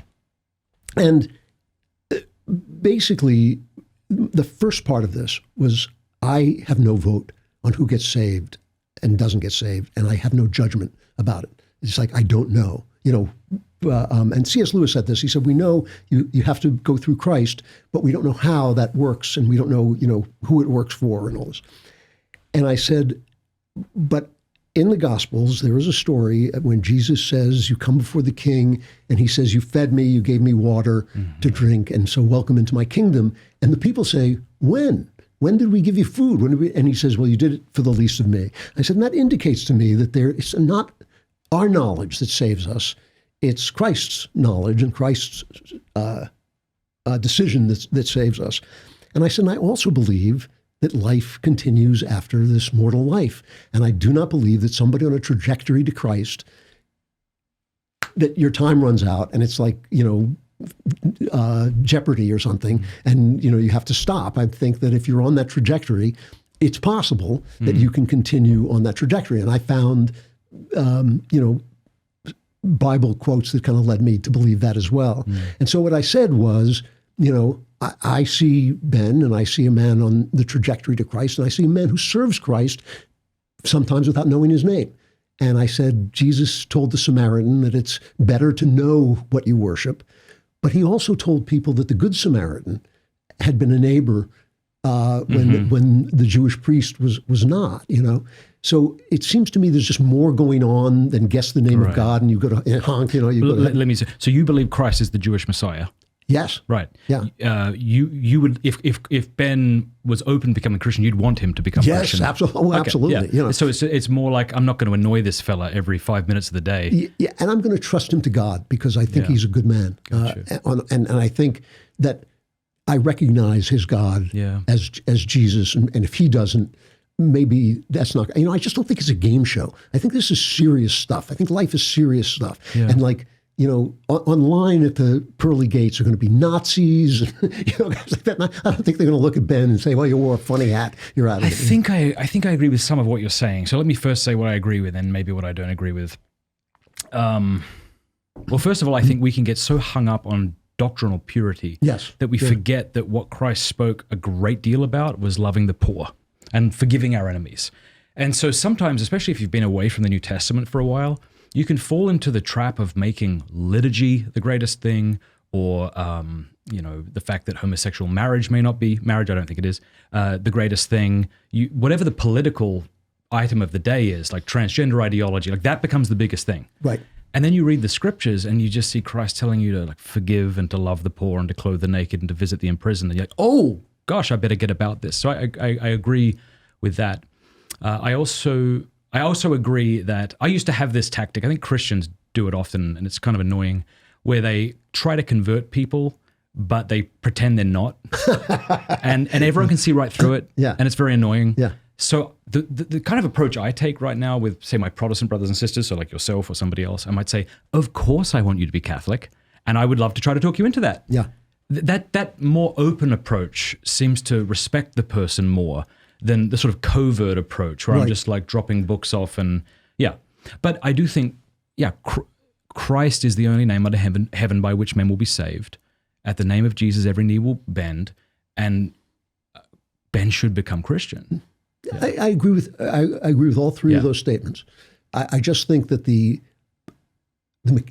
mechanics of salvation are beyond our ken, beyond our comment. Like I don't think you get a vote. I mean, I think I always say, like, it's not photographic identification is not going to help. You have to actually die on the cross and be resurrected to be the judge of people. And if you didn't do that, just let it go. And this other thing about the trajectory of life being longer than life, I think that is the gospel. And so I don't think, again, I think that death is serious business, but I'm not sure that it's like a timer that goes off and your quest is over. Yeah. I had a friend, an older friend who died many, many years ago, and he was a lapsed Catholic. He was going to be a priest, and he had lived a very, kind of raucous life after that, after he was lapsed and all this. And at his funeral, the priest got up and he said, I think that when you die, you see the face of God, and if you recognize it, you know which direction to go in. And I thought, something like that. I mean, I just think we, as you say, too much doctrine saps us of our compassion, our sense of humor, and our friendship for people who are on the right path. Yeah, so it might be the fact that I'm a Catholic and you're not, that we have a slight disagreement here. It might be greater than slight, but so Catholics would teach that it is possible that non-Catholics can be saved if they die, but are not culpable for their ignorance, And but if somebody's culpable for their ignorance, or if someone flat out refuses to submit to Christ, that they cannot be saved. Yeah. See, but holding that with, sorry to cut you off, holding that with, salvation is God's business, and we've been told not to judge, but we have been told to evangelize. Yeah. Well, I think the most important evangelism is to live your faith with joy. I always felt when I had little kids, I felt the most important thing is not that I do the right thing, is that I do the right thing and like it. Yeah, and that's Aristotle right there. Yeah. I mean, I wanted the virtuous man. I wanted my kids to see that I loved living that as an honest guy, and even when it cost me things, which it did. I think I never. I saw the people who did live the other way, and I didn't want to be that person. And so, I don't know. I think I'm better for leaving this question to Christ. I thought you were like, I think I'm better than Ben and you and everyone. I'm way better than Ben. No, you're a lovely person. Yeah. No, I think I'm better for leaving this to Christ. But I mean, sure, fair enough. I think that also if you leave the matter of salvation aside, I think it makes sense to want people to know and love the truth. Yes. This is why I was bothered when I was on Shapiro's Sunday special, and I'm like, why don't you want me to be a Jew? I want you to want me to be a Jew, Ben. Yeah. It makes me want you more, the fact that you don't want me. What's wrong with me? Why aren't I good enough? But you know, like, I kind of think if Ben thinks that he possesses a greater degree of truth about God than I do, which presumably he does because he believes I believe many falsehoods about God, such as him becoming man, dying on a cross, rising, then he should want me to know a greater level of truth than I currently do. And so I think likewise, and I think you've said you already, of course you do, you're just not going to be belligerent about it. We want our Jewish brothers and sisters to come to know Christ. Yeah. I do have Or does that make you uncomfortable? No. I mean, it's what I want, but I also do have this faith, I have to admit. Barry Weiss, Barry Weiss. I know of her. The Free Press. She's a lovely person. She's a lesbian. She's married to a woman. Yeah. She's like, sure. But she's a very... but she doesn't have purple hair or wear Birkenstocks, so she's kind of like a different kind of lesbian. She said to me, "Do you think I'm damned because I'm a Jew?" And I said, "Let me put it to you this way. I think you're driving a Model T Ford, and when you could be driving a Tesla." But I said, "A Model T Ford's a good car. Eventually it'll get you there." You know? I guess I feel that Jesus lived and died a Jew. He what he did was complete the Jewish thought that had been going on for thousands of years. He kind of said, "Okay, now you've worked out the theory. Here's the reality." And I guess I just have faith that God is not going to abandon his people. I just do. If they truly seek him, and something to that effect. Because I would disagree. I disagree with your analogy about, well, you're in a different car that's not as good as mine, but it'll get you there eventually. Yeah. No, I would still insist that you need to get in this car. And I love you, and I know that God is all merciful, and he knows your heart, and I don't know your heart. Right. And I believe you might say to Barry, or I might say to Barry, look, if you were to take a truth test or something right now, what are those things called? That you're not lying when you say you don't believe Christianity. It's not as if someone's presented it to you. Right. You know it's true, but to hell with that. I'm not going to change my life because it would be too difficult, and so I'm not going to judge you. But, I do feel. I have to say we do have a difference here because I do feel that like this thing about the Good Samaritan, about Jesus saying to the Samaritan, the Jews are in a better place because we know what we worship it and you don't. He says to the Samaritan woman, And then later he tells the parable of the Good Samaritan, saying, who is your neighbor? It's the Samaritan. Therefore, be like the Samaritan. I do feel that there is, I mean, if I met an atheist, excuse me, who served the poor, forgave his friends, was loving to his, I would actually think he was a Christian but didn't know it. I guess that's what I think.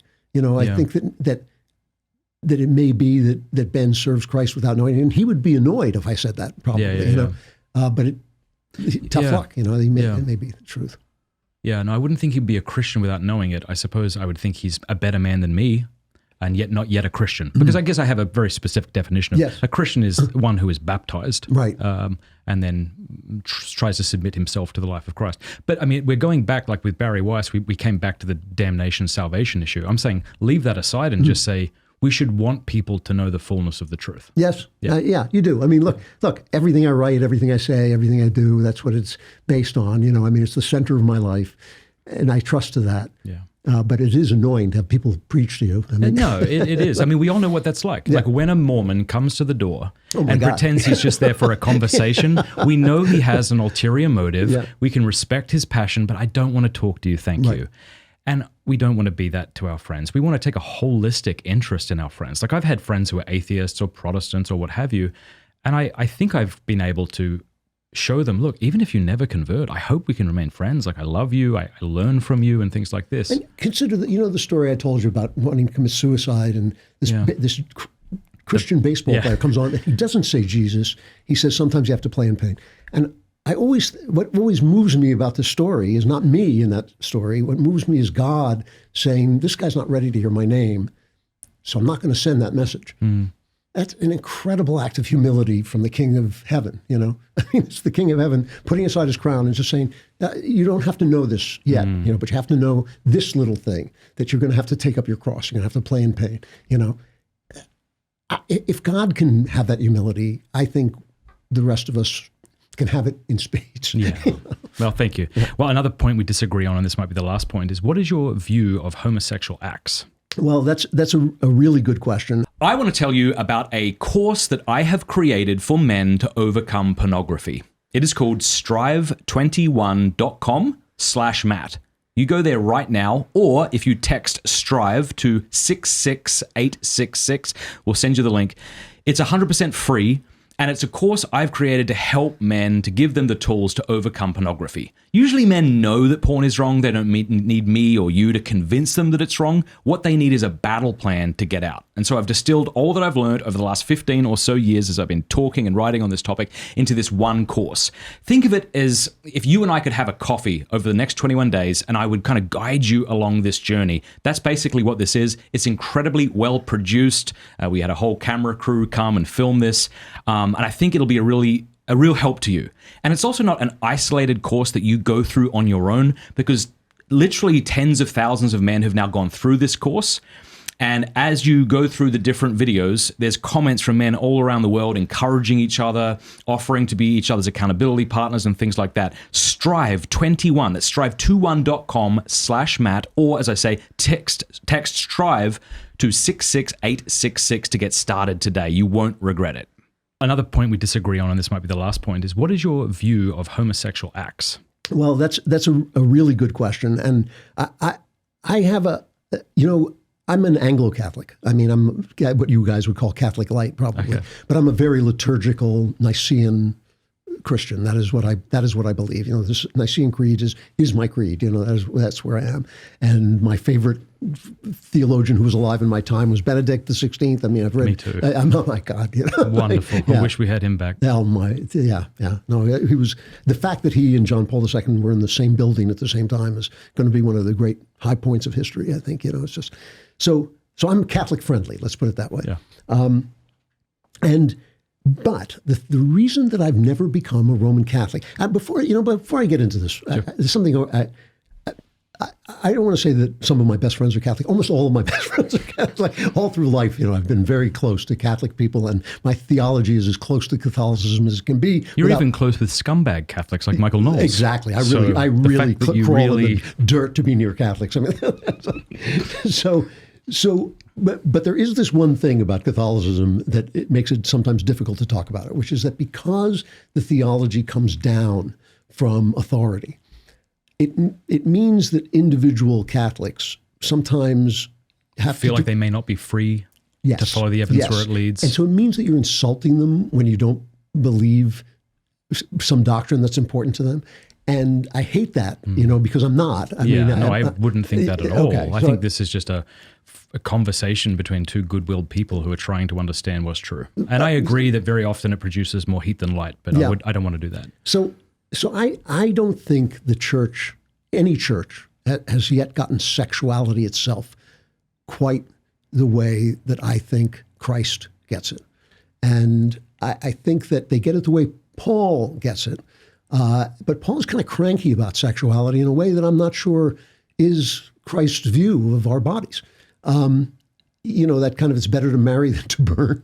You know, I guess so. But I think it's actually better to marry than anything. You know, it's like, and the church has always had this thing. Well, is it better to marry than to be, you know, a virgin? Is, you know, celibacy better and all this stuff? I don't have any debate about that. I think that marriage is a deeply holy, beautiful thing that was made from the very beginning. Amen.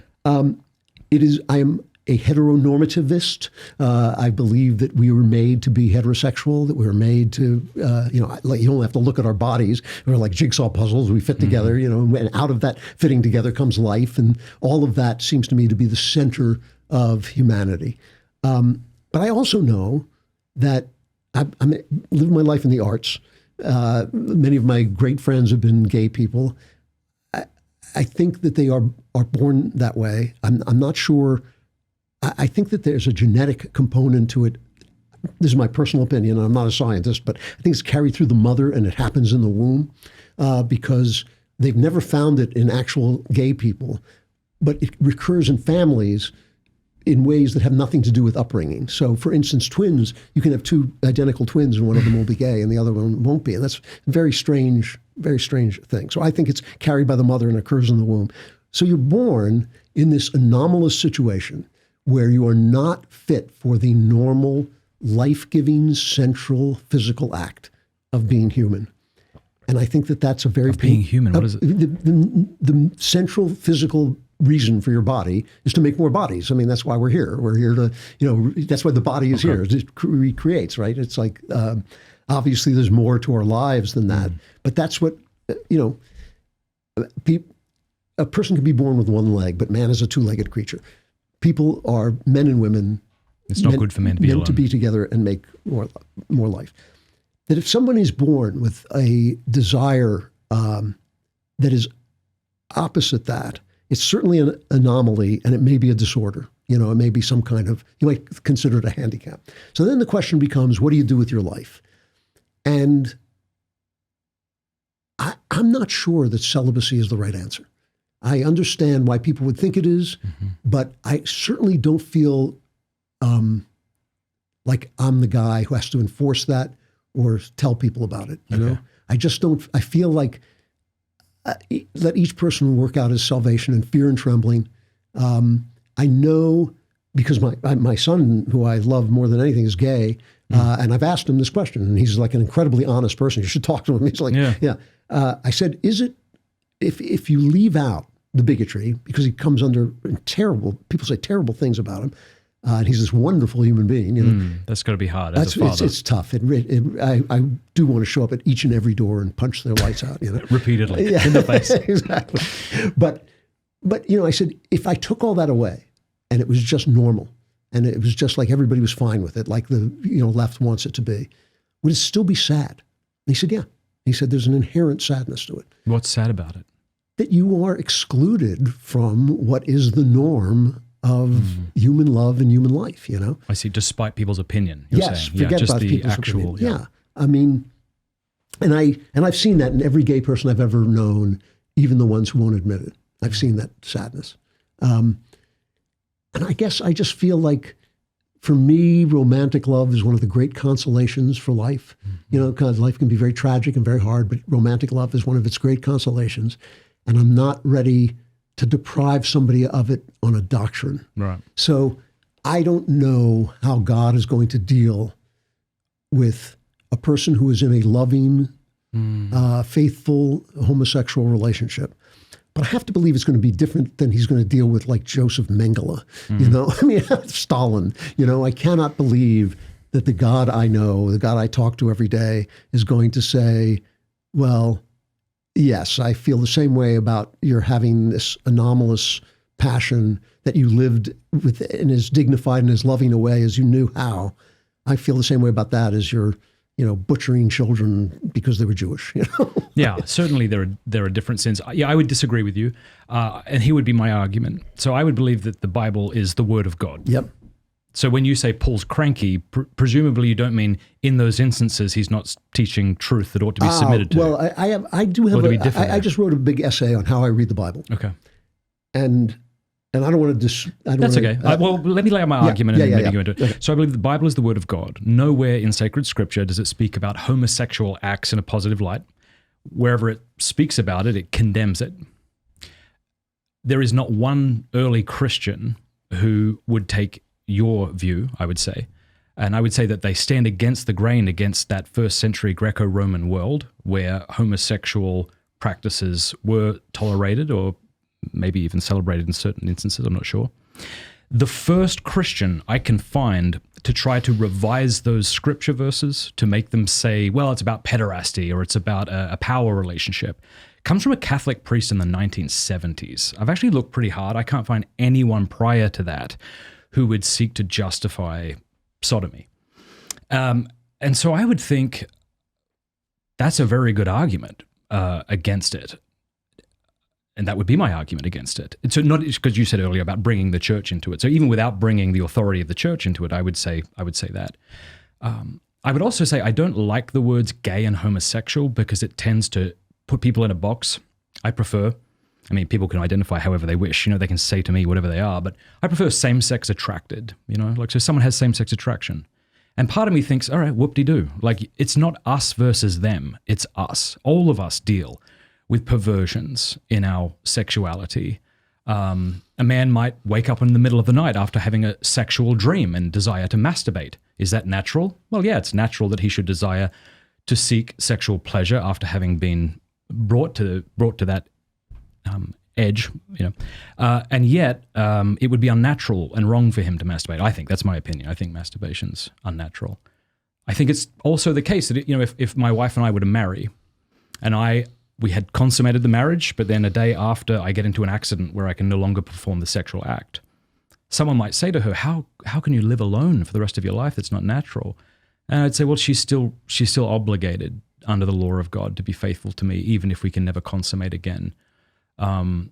So I'm of the opinion that we really have to make a distinction between those who have same-sex attraction, and we have to love and be sympathetic to them. I love what you said about the people that you've found have been sad and whatever. And so I think we have to talk with great gentleness and tenderness to people, not as if they're different to us, but that they're like us. If I get into an airplane and I meet a woman who's not my wife, and I find myself feeling strong sexual desire toward her, that's not a sin, but it would be a sin to act upon it. And likewise, I would say if someone has same-sex attraction, even strong same-sex attraction, that's not a sin, but to act upon it would be.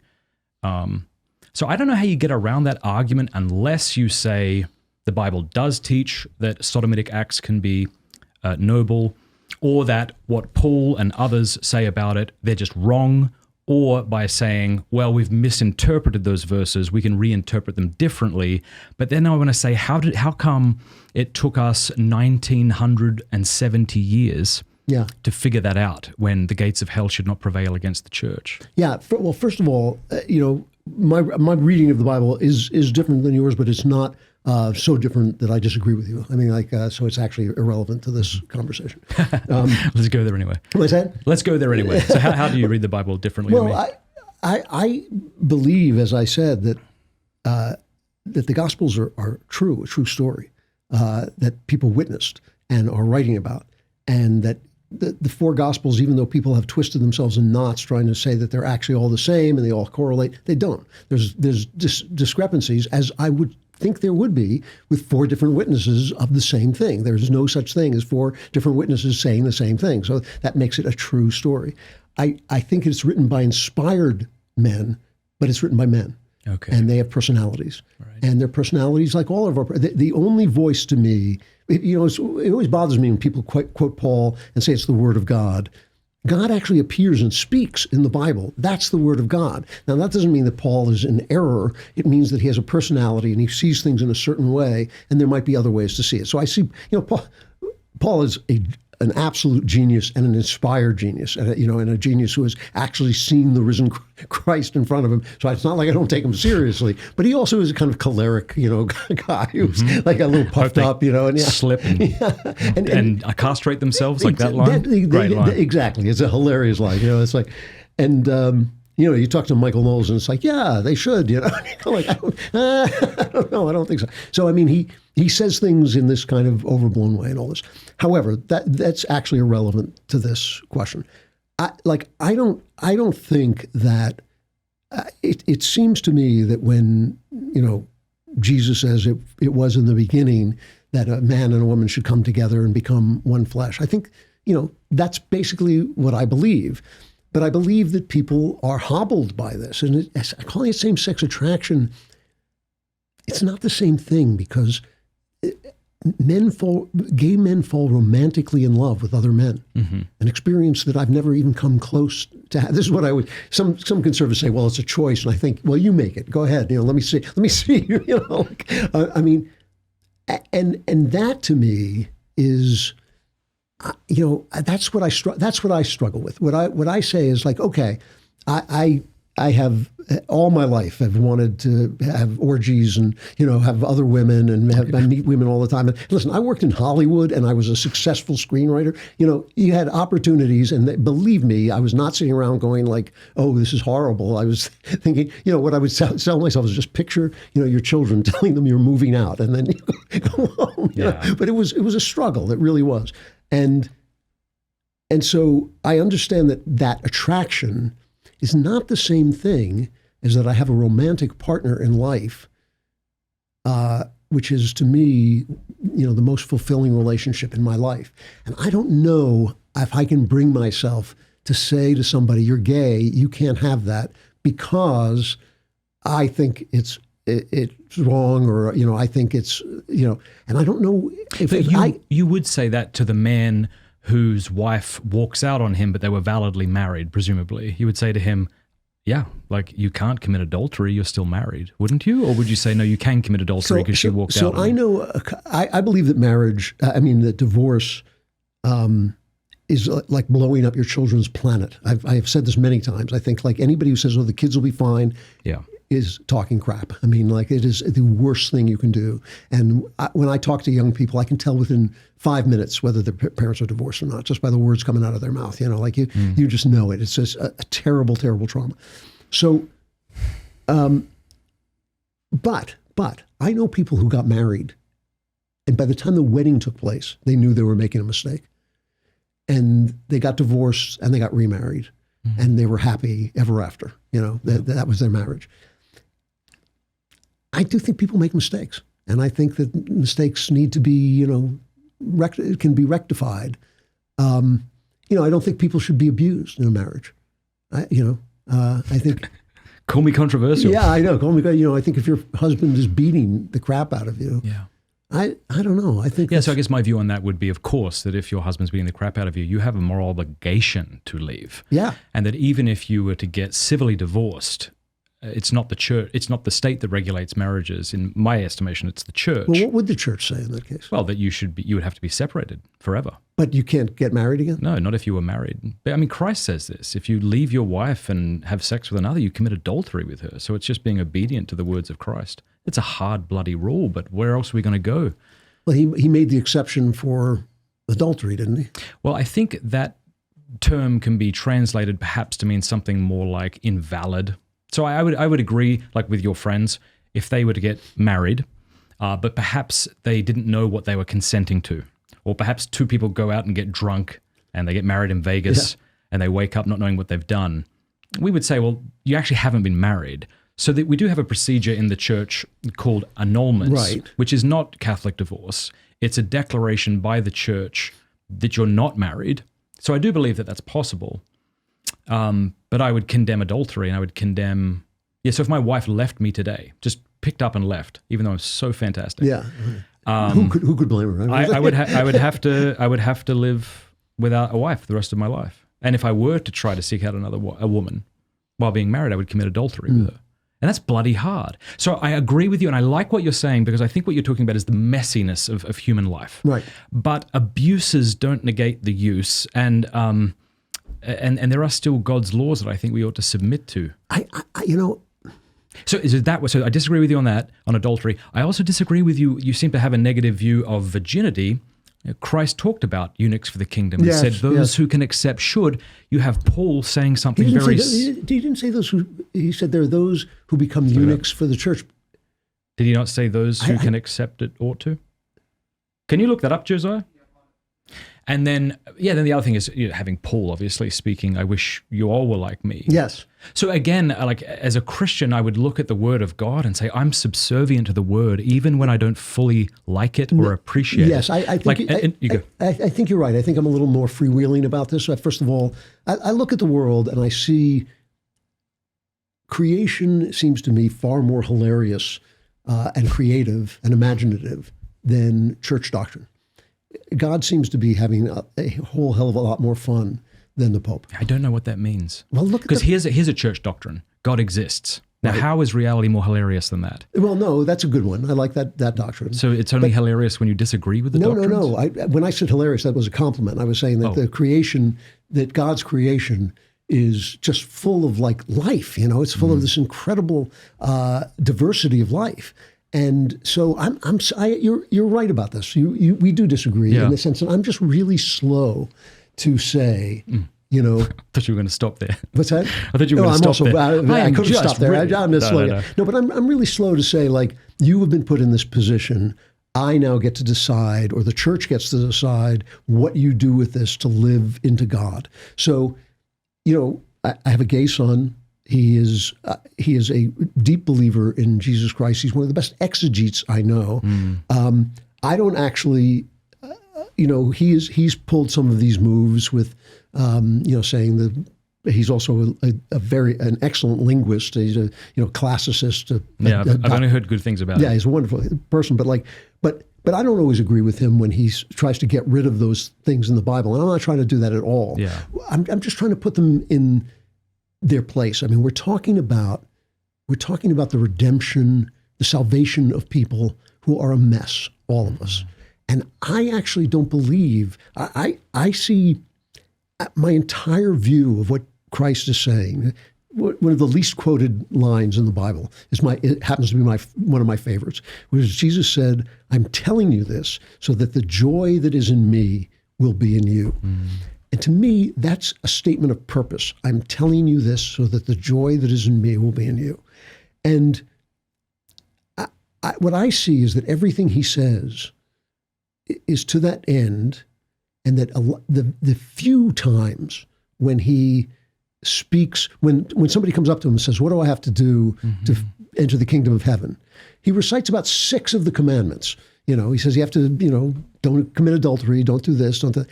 And then he gets to the positive stuff, which is love God and love your neighbor. And that's everything else.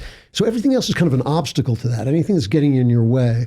And I guess I feel like in real life, in life as it's lived, I'm not always sure that, that, for instance, a man finding himself in the situation of being a homosexual, because I don't agree that it's just same-sex attraction. He falls in love with men. Yeah, I agree. This is the hardest part for me to understand. Yeah, no, I understand. I don't even like men, Yeah. No, even his friends. Yeah, right. So he falls. I'm not sure that it is an obstacle if he finds love in his life. I'm not sure that's an obstacle to him seeing the kingdom of heaven. Yeah, we disagree, and that's all right. Yeah.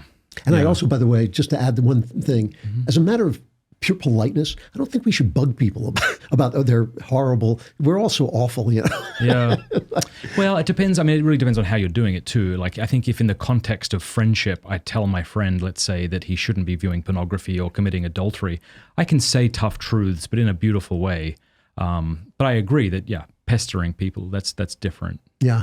But I mean, because I agree, like, life is messy, and yet you take a very strong stance when it comes to things like abortion, I presume. Very. And you can hear very sad stories. So, like, what about the woman? She gets raped by her uncle. Yeah, that's absolutely freaking brutal. And I have no idea how to comprehend that. And I just want to cry and kick the shit out of that uncle. That's what I want to do. Somebody should be killed, but not the baby. Yeah. But not the baby. Right. Because it's always wrong to kill a human being, and abortion kills a human being. Therefore, abortion's always wrong. And so I just feel like maybe some of the examples you're giving me are similar to that. And I think a similar response that I would give to the person trying to justify abortion, it's like, I know it sounds awful. I know. Yeah, I know life is messy. And I know God is judge. Forgive me, I'm not trying to necessarily equate the sin of having your child slaughtered as I am with sodomy. That's my problem right there. And yet the Bible does talk about sodomy being one of those sins that cries out to heaven. And you have Paul saying that they will not inherit the kingdom of God. What the hell am I supposed to do with that? It seems to me that either I have to give up my understanding of the authority of Scripture, that when authority makes a claim, I must be obedient to it. I either have to give that up or I have to submit to it. And if I submit to it, I have to learn how to understand that. But then if Paul says that if you want to, if you believe Christians should be circumcised, I wish they should have their balls cut off, basically. I mean, do we have to take that as an actual truth claim as well? Yeah, that's a good question. I don't know the answer to that, but thank you for asking it. I'll have to think more about it. Okay. I presume no. I mean, Paul is choleric. He's a genius. He's inspired. He's beloved of Christ. But he's choleric. He's clearly talking colloquially there, and I would have to think about that more. So I don't have a definite answer to you, but I would say that if throughout all of sacred Scripture you do see references to people cutting their balls off or something. And therefore that was taught as official Christian doctrine for 1900 years, then I would say, well, that's a good reason not to be a Christian, because this is clearly what they teach. And I can't deny that that's what they teach. So too with homosexuality, it's taught consistently in Scripture, consistently in church tradition. So I would say that a Christian, I think he has two options if he wishes to believe that men can commit sodomy. And forgive me if that word is, you don't like that word, but I think perfectly good descriptive word. Yeah, I think words we shouldn't play with words. Then I think that he should either not become a Christian, or he should seek to reinterpret those passages to show that they mean something other than they do, Or he should maybe take your approach and say, well, these were inspired men, but not everything they said are things that we have to. Well, my feeling is somewhat different than this. Okay. Auden, the great poet, was a Catholic, and he said homosexuality is a sin, but it's a sin that I'm going to keep committing. That was basically what he said. And we all have sins we're going to keep committing. And I think we struggle against them, and sometimes that's the key, though, right? But sometimes we don't. I mean, but we're wrong not to. Yeah, but what is that the thing that is going to keep us from the joy of Christ? 100% yes. Yes. Yes. That any little pebble in your shoe is going to do the. No, not little pebbles. If by that you mean minor sins. But let's say I have this constant desire. Look, I was exposed to pornography at the age of 8. I grew up on a steady diet of it. I choose not to watch movies that contain sex scenes because they affect me negatively. Really smart. I still feel temptations to look at pornography. And I presume that I'm going to go on experiencing that on and off. I'm not saying it's all the time. I'm not saying it was nearly as strong as it used to be. But I wouldn't be surprised if I experienced that for the rest of my life. And I bloody well better struggle against that. Yeah. Because I think that just like one can reject Christ and be damned by one's words, I think one can do that through serious sin. Well, I think, it's funny. I wrote a book when I was writing Empire of Lies because it was about this guy who had been involved in the S&M scene. And because I didn't know anything about the S&M scene, my editor is absolutely sure that I lived this life. He's absolutely sure. Yeah, Klavan, you'll understand this. What do you take me for? He keeps saying, yeah, I've done some of that. And I haven't, I've been married for 50 years. And, but I started to research it, and I got addicted to S&M pornography because I kind of had a mind meld with this character. Yeah. And it was awful. It's so degrading. I just felt bad all the time. And also I wrote this book. It was hilarious. The minute I finished the book, it went away. I kind of broke. It was some kind of mind meld with this invention of mine, And I came home and I said to my wife, I'm never writing another novel.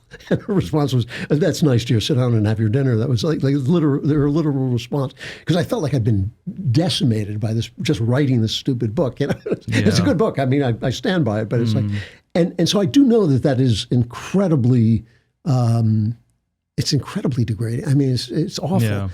I don't know what it's like to be gay. I have no idea. But I don't need to. I don't need to know what it's like to be pregnant to know abortion's wrong.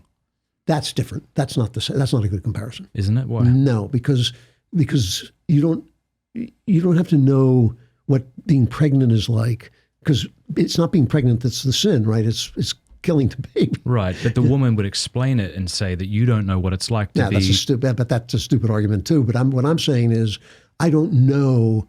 I don't know if I've known a lot of I have known gay people in the old days who kind of lived in secret, and they were miserable all the time. Whereas I see gay men who, are married, quote unquote, because I don't believe that's marriage. Thanks for clarifying that. I didn't realize that. No. I mean, marriage, there is a state thing called marriage, and I guess with the words is annoying. I mean, but treating a word like it's elastic to then encompass things just destroys the term. There's a sacrament of marriage, and the sacrament of marriage is a man and a woman for life. That's what I believe. I don't believe that marriage with no fault divorce is marriage.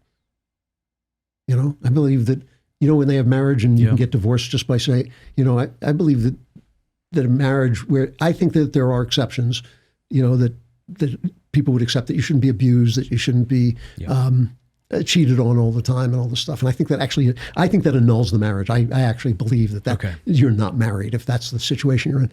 But it seems like an easy way to get out of marriage, just to commit adultery.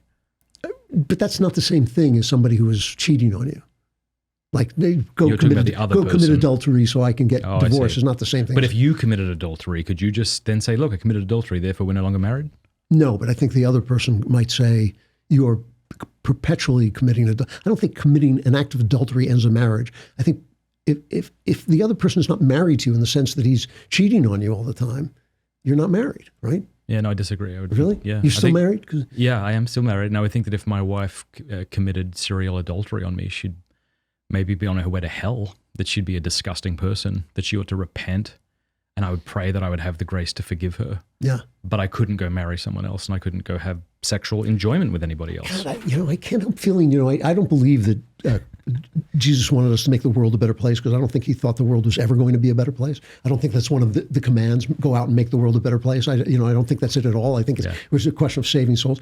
But I think that if we've got a philosophy that's making everybody miserable, maybe. Yeah, but I don't know if it is. Like, see, I would be of the position that if I were to not pick up my cross and carry it, and in that instance, my wife would be my cross, and the situation would be if I were to throw that cross down, and I'd thereby make my life more miserable, even if it wouldn't appear that way in the short term. But well, let me say this. Yep.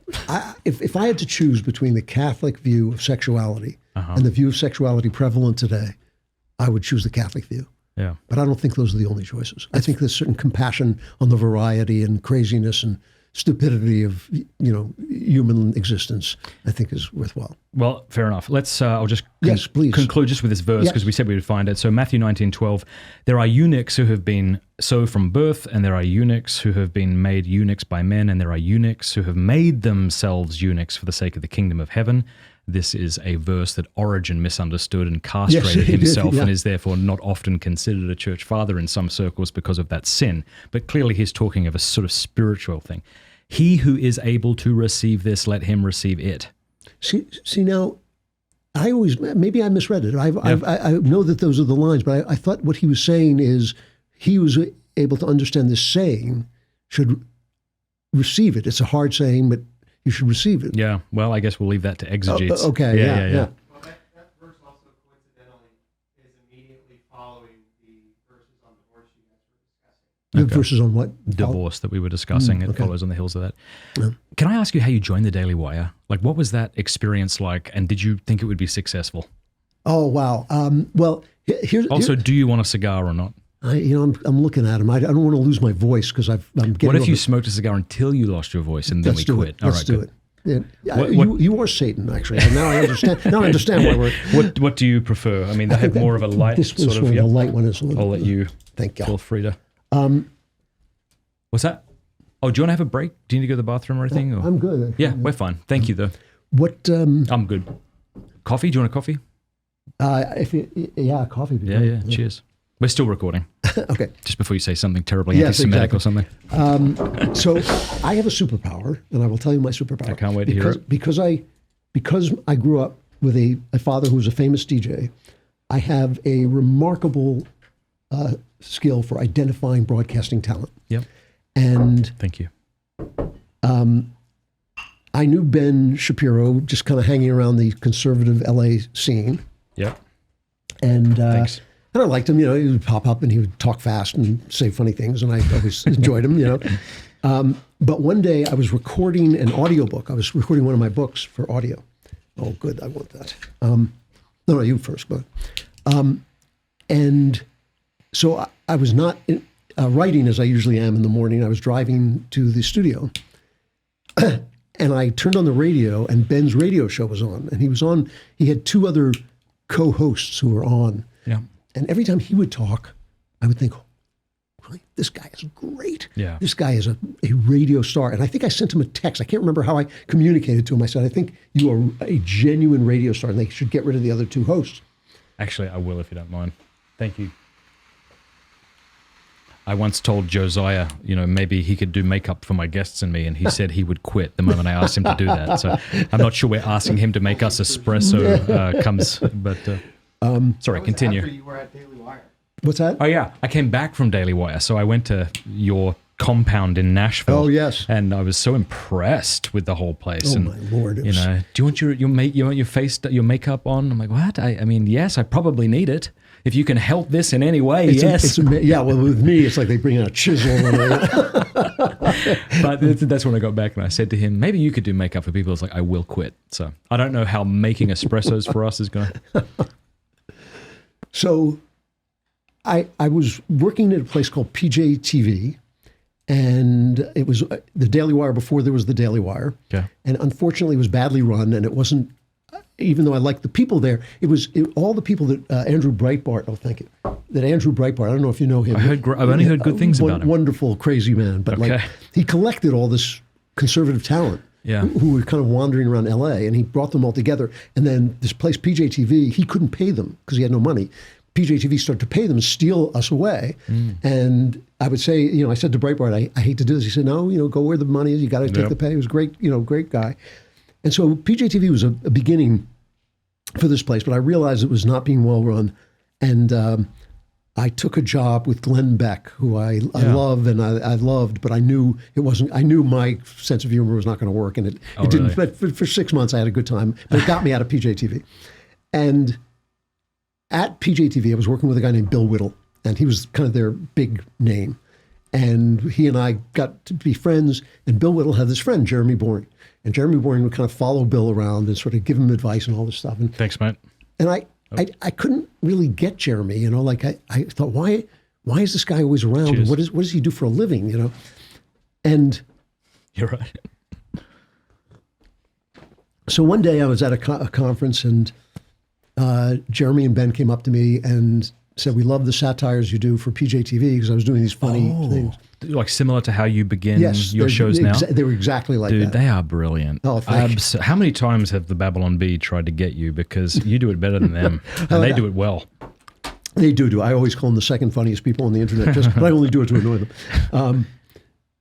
And so I said, yeah, I'd love to do that. He said, we're starting a new thing. Okay. And it's called Truth Revolt. Okay. And it's going to be with the Horowitz Freedom Center, and we're going to do these things. So we started doing them, and we were getting more audience than the Freedom Center had ever had. You, Jeremy, Ben? Yes. And I would just come in and do these things. And every week they'd fire me. Not Jeremy. The people at the Freedom Center would call up, you have to fire him. He's making all these jokes, And so Jeremy would call him and say, you're fired again. And I'd say, okay, I'll see you Thursday, Yep. And ultimately they fired us all. And I've never known why exactly, but it was very rancorous and it was unpleasant. And Jeremy called up and said, we've all been fired. And he said, but listen, do me a favor. Don't sign on with anybody else, because I'm going to go raise some money and we're going to redo this as a capitalist enterprise, because it was a volunteer. This was a funded thing, And he said, we're not going to fund it. We're going to make money. I said, okay. So I was working on a bunch of stuff and I wasn't really paying attention. And Jeremy went away, and he came back and he said, I've got the funding, but you have to do a podcast. Okay. And I said, to be honest with you, I don't really know if I could do a podcast. He said, yeah, you can do it. He said, it'll be an hour. I said, how about 15 minutes? And he said, well, do 15 minutes and start with 15 minutes and then see if we can make it long. So he had a pool. We lived in LA, right? And he had a changing house. Yep. And so we went into his changing house, and he had a card table and a microphone. And there was this guy, Jonathan Hay, who was kind of the engineer. And it was me and Ben in this pool house with a microphone. And It's just audio? just, no, I think we had cameras from the start. And so Ben was doing them, and then I would come in and do my 15, 20 minutes or whatever I did. And the only comment Jeremy said was, you say too much, so stop saying And I said, how do you do that? He said, just try it. You can do it. And I could. And it was fun. Interesting. Well, slowly during this period, I started to notice something. I started to notice that this guy, Jeremy Boring, who was hanging around with everybody, he had a hand in the success of almost every video enterprise in the conservative movement. So Prager University was that was Jeremy. Really? Bill Whittle, who was a big success at PJTV, a lot of that was Jeremy. Everything that happened in conservative video, he'd been behind it, and he never took any money and he never got any credit for it. So I started to think that's kind of interesting. I'm going to listen to what he says, because I could see him do it with Ben. Now, Ben would probably hate me saying this, but Ben is an immense talent and obviously a big brain. But Jeremy kind of made him more, personable, and he helped with that. And so when Jeremy would give me advice, I would listen to it, because I just thought, okay, I have no idea. I've been living in a room writing books all my life. I have no idea how to do this. So we started doing it, and because of Ben, mostly, it just took off. I mean, it took off. I think within 6 months, we were huge.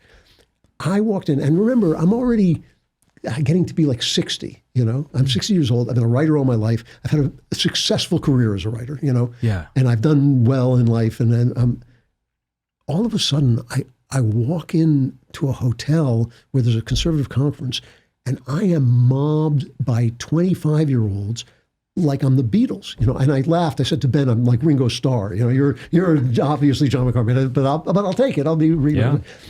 And I thought, this is insane. This is an entirely different life that I purposely never wanted to live. Like I always liked being alone and writing and being a hermit. And I said, suddenly I'm a personality. People recognize me on the street. Yeah. Like I'm walking down the street picking my nose and somebody goes, "Are you Andrew Klavan?" No, that's somebody else. My finger out of my... And would you say that was a beautiful thing that you were able to sort of establish yourself, know yourself enough before having that level of fame? Yes. Because it never, I was incredibly gratified, no kidding, by people who came up and said, you really helped me. And a lot of people said, you helped me find God. And I said, come on, green stamps, right? Like not only do you get into heaven, you get a toaster, Yeah. I mean, no, I was thinking that's a beautiful thing, and people, I'd had fan mail for my books and all this stuff, but this was different. This was people saying you were doing something in my life. And, but the celebrity part of it never touched me. You asked at the beginning, why are some writers more famous than me? What I would say is they're more celebrated than me. I never cared. It was not my point. Like I said, when I saw that poster in Times Square, didn't mean it. That's not what means something to me. What means something to me is to write beautifully and tell the truth and have that, you reach out for that at 3 a.m. That means a lot to me, And suddenly that was happening at a different level, and I was getting more feedback about it, and that was all very beautiful, but it was nuts. How wild to write a bunch of books, have Clint Eastwood star in one, and not yet hit your peak in the sense of popularity. Yes, weird. The whole thing was weird. And I talk about gratitude. I was so grateful that an exciting new thing was happening to me, and what I sort of had taken to be the senior, part of my life, and it was. Created new ways to think about what I was doing. It meant that when I said something, I got instantaneous, like just the conversation that we just had, which I will continue to think about. I love that kind of conversation. To smoke cigars with a guy and talk about God and the gospel and, like you're right or you're wrong and all. Yeah. I live for it, and suddenly it was happening at this bigger level. So that when I sat down to write something, I would say, I got a letter from a guy saying that's not right. Maybe I should go and rethink that, On the other hand, that stuff can drive you around in a circle. How did you deal with the YouTube comment section? Because we know that everyone's always polite in the YouTube comment section. Yes. Well, my point is, if you follow every negative remark or react in the opposite way to every negative remark, you'll find yourself spinning in circles. No, you wait. It's very rare that somebody shows up with an actual considered argument, and I got because I'm a supporter of Israel and do believe that the Jews remain God's chosen people and that He has good plans for the Jews and all this stuff. I get the anti-Semites like crawling up my nose all the time, and you're not really a Christian, and you're just you're a Jew, and I think, well, thank you, but if really technically I'm not, I'm honored that you would think so, but. And so I get a lot of that, and that's.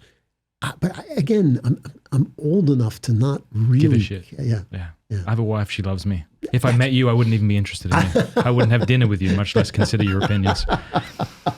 You do have people in your life whose opinion matter. What's so funny is you can't, because if a sniveling little wispy fella came up to you and told you how shit you are. Yeah. You might be like, I couldn't give it. Why? But then when you're sorting through the YouTube comments, like you don't know whose opinion to take seriously or not. So I think it's better to have a team of people who you trust to tell you the truth, like you said with Jeremy did with Ben and you, than to take stock in the comment section. Yeah, it can drive you crazy. And I think two people that seem not to let the YouTube comment section drive them crazy would be Rogan and Tucker. Uh-huh. Like imagine if, I'm sure Tucker has been given comments like, bloody hell, your laugh is terrifying every time. But he seems to be himself. Whether you like it or you don't, he's himself. Rogan too just doesn't seem to care too much. And I really think that would be my advice to new YouTubers. Even though occasionally I do dip into the comment section, I'll admit, I'm increasingly trying not to because I'm just afraid that it'll direct me. Like you'll end up being like that game Pong where you go, oh shit, I shouldn't do that. Oh, I got to go back there. The most important thing to me is not to get audience captured. Amen. Yeah, because the people I talk to are very political, and they tend to, put their faith in princes, and like, they love Donald Trump. And I came on after January 6th and said, that was a stupid thing to do. He really screwed the pooch with that. And I lost a huge number of people. And some of them are coming back now saying, well, you were right, but you shouldn't have said it anyway, that kind of thing. Yeah. And I just feel like I love my audience. I'm going to tell them the truth. I'm going to tell them what I see. Yeah. I may be wrong, but I'm going to tell them. Have you struggled not to be audience captured? Yes. And how have you struggled with it, and how did you overcome it?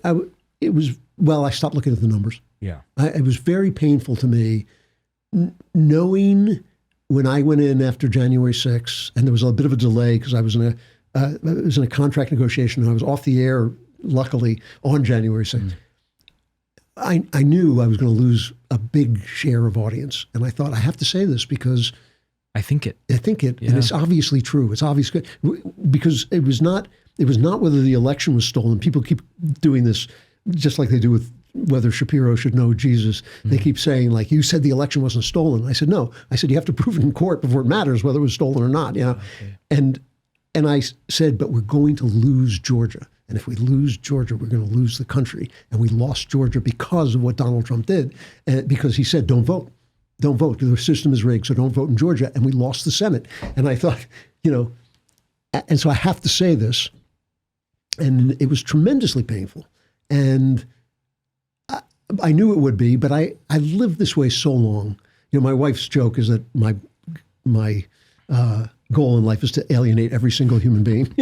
How you doing with that? Pretty good. Better than I'd hoped. Well, I will say, I'd love to get your take on what happened with Steven Crowder, because after that all went down, your commentary on that I thought was so charitable. And I saw so many people in the comments section saying things like, the older I get, the more I appreciate Klavan. Yeah, well, I do get that too. Yeah. We don't have to dig up stuff about Crowder if you don't want to, but could you talk to us a bit about that? Crowder was at PJTV, and I could see he was like I said, my father was a comedian essentially, and I could see him instantly that he had this incredible gift. I remember doing one of my satirical videos. I wanted to do a Rick Roll, which was that singer. I can't remember his full name. Okay. But he sang the song "Never Gonna Give You Up." Never great song. And they would just patch that on. It would be the end of every commentary, and it was called a Rick Roll. Okay. So I wanted to do one. So I stood in front of a mirror and tried to get the stupid movements.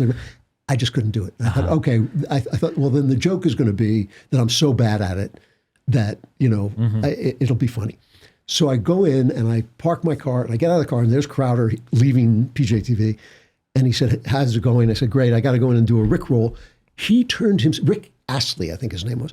He turned himself into that guy in front of my eyes to perfection. Yeah. And I thought, oh, that's a talent that I don't have. And he does, And so I always knew he was a really talented guy. And he's a very funny guy.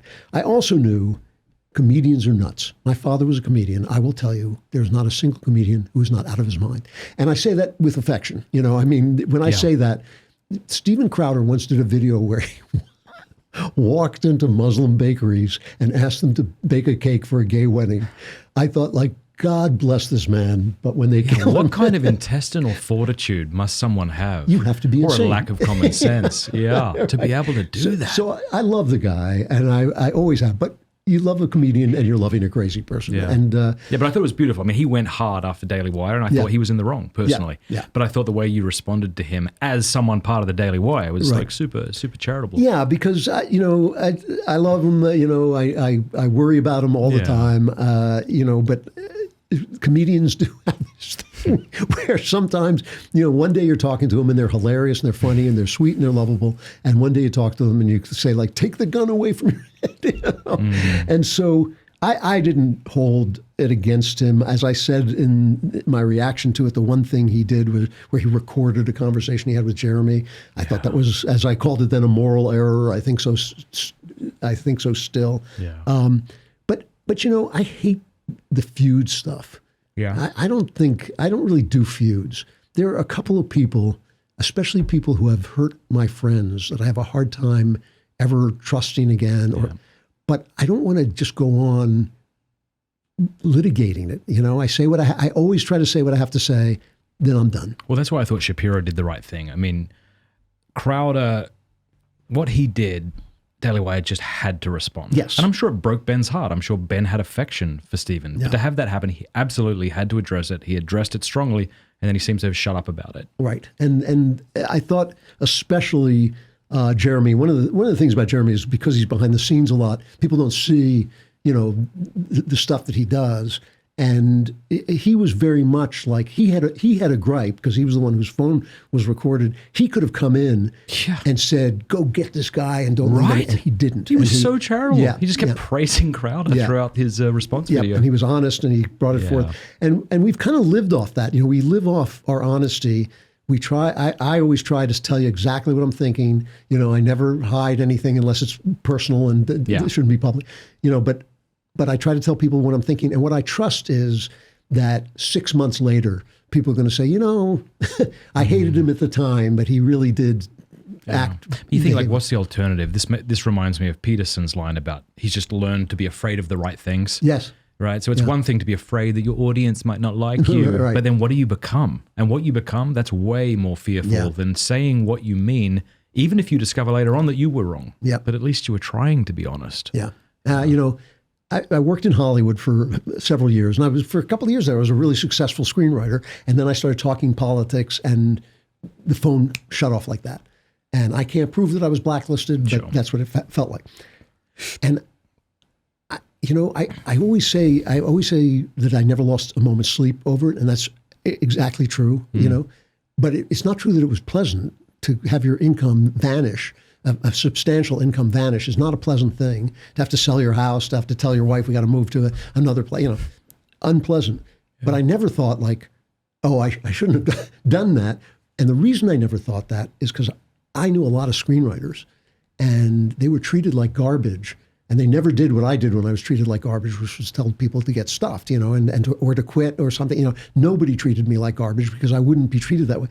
And I would look in their eyes, and they had more films than I did, and they had more money than I did. And I would just look in their eyes and think, not for a second would I trade my life for theirs. So like, if I'm telling the truth and I'm telling it in a way that is compassionate, I'm fine. And I'm even fine with being wrong. You know, this is the other thing. People are so afraid of being wrong. Yeah. I come in and say, I goofed. I made a mistake. You know, you got me. I'm not know? inerrant. I'm sorry you thought that. I don't know when I told you that I was or why you would assume that anyway. You only had to look at me, you know. Well, I mean, this is why podcasting has changed so much because, I mean, prior to long-form podcasts like this is ridiculous. Like, how long have we been going for, Josiah? I actually don't know. But, I mean, prior to this, what?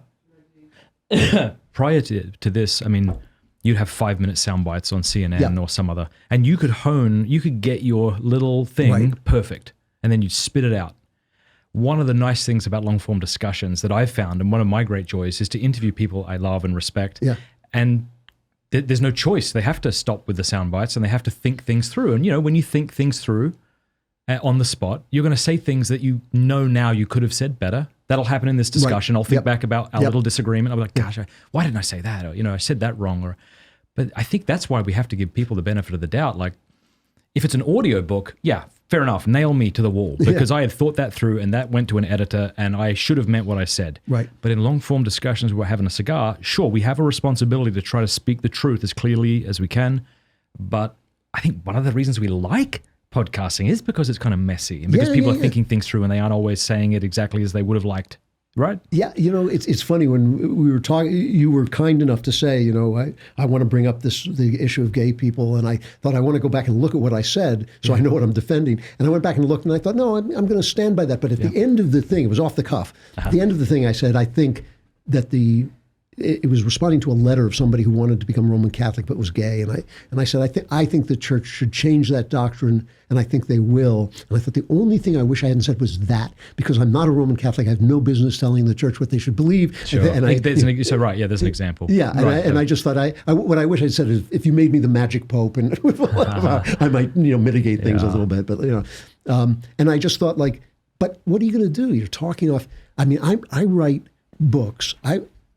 Every passage you read in a book, I've gone over at least 7 or 8 times. I mean, every word until I get it where I want it to be. Wow. One of the reasons doing podcasts was like, Yeah, so different. Oh my God. It's the exact opposite. Yeah. Are you afraid that AI is going to destroy fiction? Not in the least. I'm not afraid of AI even a little bit. I think, people keep saying that AI will do things better than humans. It doesn't even do what humans do. It doesn't even think. What AI does is it calculates algorithms. So it can see that the next thing is going to be this. That's not what we do. What we do is like, that felt good, but I don't want to do it because of this. It's like AI isn't doing anything like that. It's like it's not making moral decisions with flesh. It's essentially a mechanical sociopath. It can pretend to be a human being, but it doesn't really care about anything. It's not. It's only acting on its own behalf. So, like anything that it produces, so far I've only seen it produce imitations. I'm going to get it to do an imitation of Andrew Klavan. I've tried that once. What was it like? It wasn't very good. Its voice was pretty good, but its writing was. But it's only going to get better. Yeah, no, it is. That's what's scary. But it's not creating anything, and unless what you're saying is in the sense that 100 monkeys sitting in a room for an eternity could write Hamlet, it might do that, I guess. All right. Can you lean on the other side? Your hand's right in that. Sorry.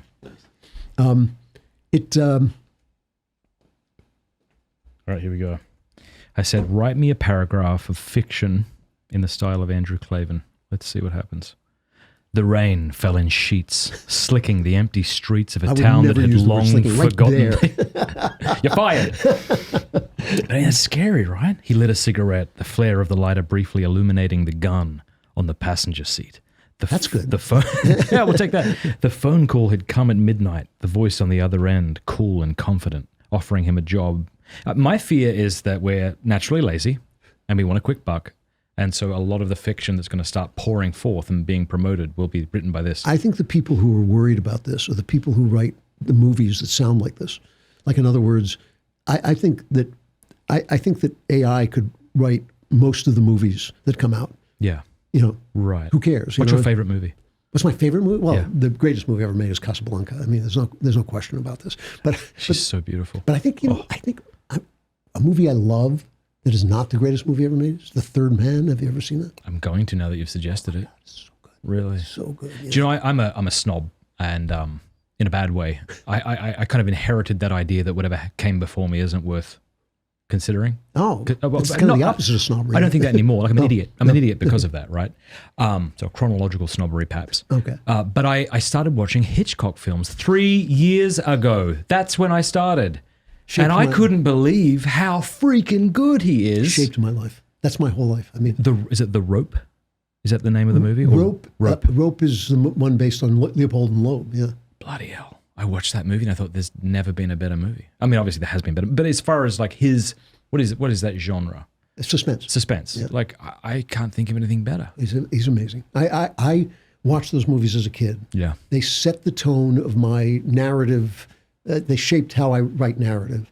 And then some of the best ones, I think Rear Window and Vertigo, I believe, were taken out of commission because there was a problem with his will after he died. Oh. And so I didn't see them for years and years and years. And then one day they came back, they settled whatever problem it was, and they brought them back into the theater. And Rear Window was at a theater, and one of my brothers said, let's go see Rear Window in the theater. And I said, okay. And I went back, and by that time I was already a thriller writer. And I walked out, and we watched the movie, and we walked out. And I said to my brother, that guy stole a lot from me. It was implanted in my subconscious. Yeah. I've just written a book that's going to come out next year that I hope you will at How least many take books a look at. do you write? I write a lot of books. Fiction, is this a fiction or nonfiction? This is nonfiction. This has been an incredible year. This has been a very hard working year. But it's a book about murder, 3 murders, and how they worked their way through the arts. And it's nonfiction. It's nonfiction. Okay. And Hitchcock appears in it again and again because he so often took real murders and turned them into fiction. And writing about Hitchcock was just a delight because I just love everything he does. Yeah. If I give you a copy of my short horror stories, will you pretend to read one? I will actually read one. I'll ask my sister and I write them together, so I'll send it to you. you know what it is. Like we're all whores for attention when we start creating things. So please like But me.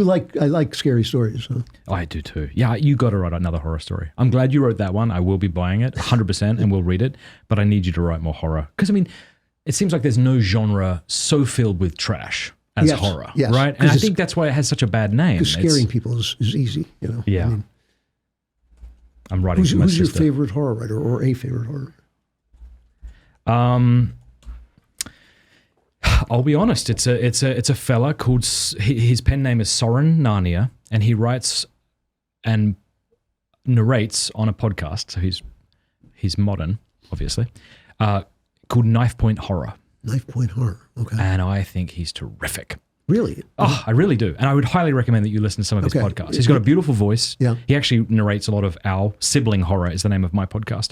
And that he'll narrate them because there's nothing scary about an Australian. Yeah. You want a red-blooded American if you want horror, right? But Or an Englishman, I think. yeah. I've heard that I have to read Turn of the Screw. I haven't. That's great. Yeah. But you know what you should really do? Please. I'm not even sure you shouldn't do this first. There's a great movie of Turn of the Screw. It's Yeah? one of the two greatest ghost story movies ever made. Is it? 1962. Yeah. It's called The Innocents. But you have to get the old one because they've made Turn of the Screw in 5 times. I'm writing it 6 down. The Innocents, I think it's 1962. It's with Deborah Carr. It was based on a play, but then it was rewritten by Truman Capote, great writer. He wrote in Cold Blood. He's like, it's great. To me, it's what a ghost story should be because there's no shocks, no blood. It's just spooky. Yeah. And the story is also great. James, who was one of my favorite writers, but a very complex writer, when in his later work, which I love, it's almost hard to follow the sentences. He's so complex. But he also was a good ghost story writer. And he wrote that Turn of the Screw is a classic. Yeah. Fall of the House of Usher. I can't think of a more beautiful opening to a horror story ever. It's one of the greatest pieces of writing ever. Yeah. How do you not read that and go, I give up? Yeah. Well, he was another big influence in my life. I mean, I love that story. Ligeia, which is, I think, a prototype for the Fall of the House of Usher, is scarier in a way because it's more basic, but it isn't great. I tend to find that horror works best from a first-person perspective. Huh. It's interesting, right? Like Dracula, Yeah. Frankenstein, Fall of the House of Usher. Yeah. A lot of these short stories, and I like horror as a short story, tend to be first-person accounts. And this Soren Narnia, who I was telling you about, again, Knife Point Horror, they're all first-person accounts. And I don't know what it is. So I really was terrified by the first part of Dracula. Yes. My wife and I would lay in bed. We found the perfect audio book, and we would listen to it. I remember feeling afraid, which is weird for a 40-year-old man. That first The third first of the bit. book. The epistolary back and forth bored me. Huh. Okay. And that's because I'm an idiot. It's not because it's boring. It's my fault, I'm sure. But that first part about him crawling down the wall like an insect. Oh, Lord. And the women with the baby. Yeah. Oh, my God. Yeah. Terrifying. Yeah. Absolutely beautiful. Yeah. And it is funny that crawling down the wall is scary. I can't figure out why it's scary. Yeah, I think it's, again, when you take something human and you twist it a little bit. It's like that slight twist where it's now beast-like. I mean, that may be... Like, imagine this line in a movie where you go into a dark house and a man begins to shimmy out from under your bed like a giant insect. Just that language is terrifying. Yeah. I love it. Did you ever see The Ring? Yeah, I did see that a while ago. She comes out of the well at the end. I remember being terrified by that. That's a scary movie. Well, do you think that there are certain movies that we shouldn't just be putting into ourselves? Yes. Yeah. You know, where do you draw the line? Okay, so I would not have said that as a young man. As a young man, I wanted to see everything. I wanted to experience everything. 100%. I did too. I watched all of them, unfortunately. And now I've got to a place where I just don't want certain things in my head. And I'll give you an example of something that was good that I didn't want in my head. Because most of the time, like the picture Hereditary, I don't know if you saw that. That's got a very gory scene. It's well done, and the point of it is legitimate, you know. But I just didn't want that in my head. But the one that really got me was they did a TV show of The Exorcist. Okay. And I didn't like the movie The Exorcist. You didn't? No, it didn't scare me. Really? Yeah. Oh, I was terrified. Yeah, Catholics. It drives Catholics. Yeah, right. That's what it is. However, they did a show of it, and it was really spooky. And it wasn't based on, people, urinating or their faces getting. It was just the image of Satan in it. as a kind of sleazy little guy who is like almost like a child molester. It's just really, and I watched about 3 episodes of it, and it started to get under my skin. Yeah. And I thought, I don't want, why do I have to? Well, that's like that character at the end of Crime and Punishment, that child molester type folk that was taken out of some editions, I believe, of Crime and Punishment. I'm not sure if you remember. Maybe I'm wrong on that, but I remember that being very unsettling. But in a book, it's always different. But the images, there were just images I didn't want in my head. Yeah. Recently, a few years ago, when I first became an Anglo-Catholic and I started to get into the Mass, and it has become one of the most important things that I do, And there was a movie that came out on Netflix called Midnight Mass. Is that what it's called? It was a horror movie. And I started watching it. I thought, I don't want evil images of the Mass in my head, even if it's good,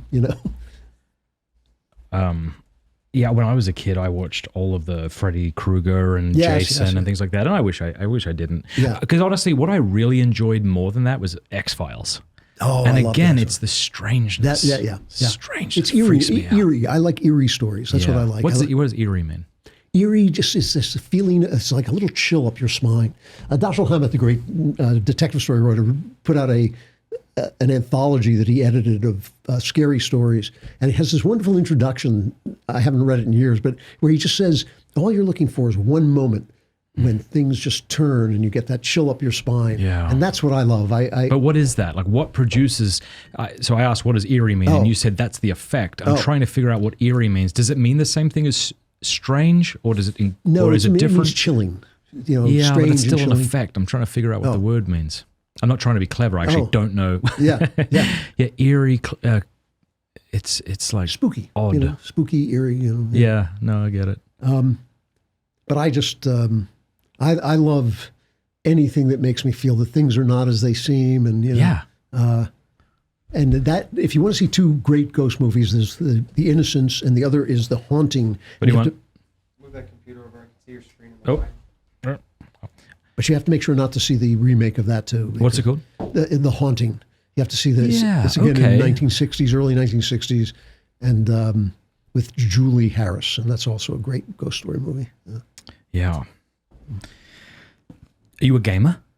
I am. I don't have time. But I've got a game for you. What you're going to freaking love it.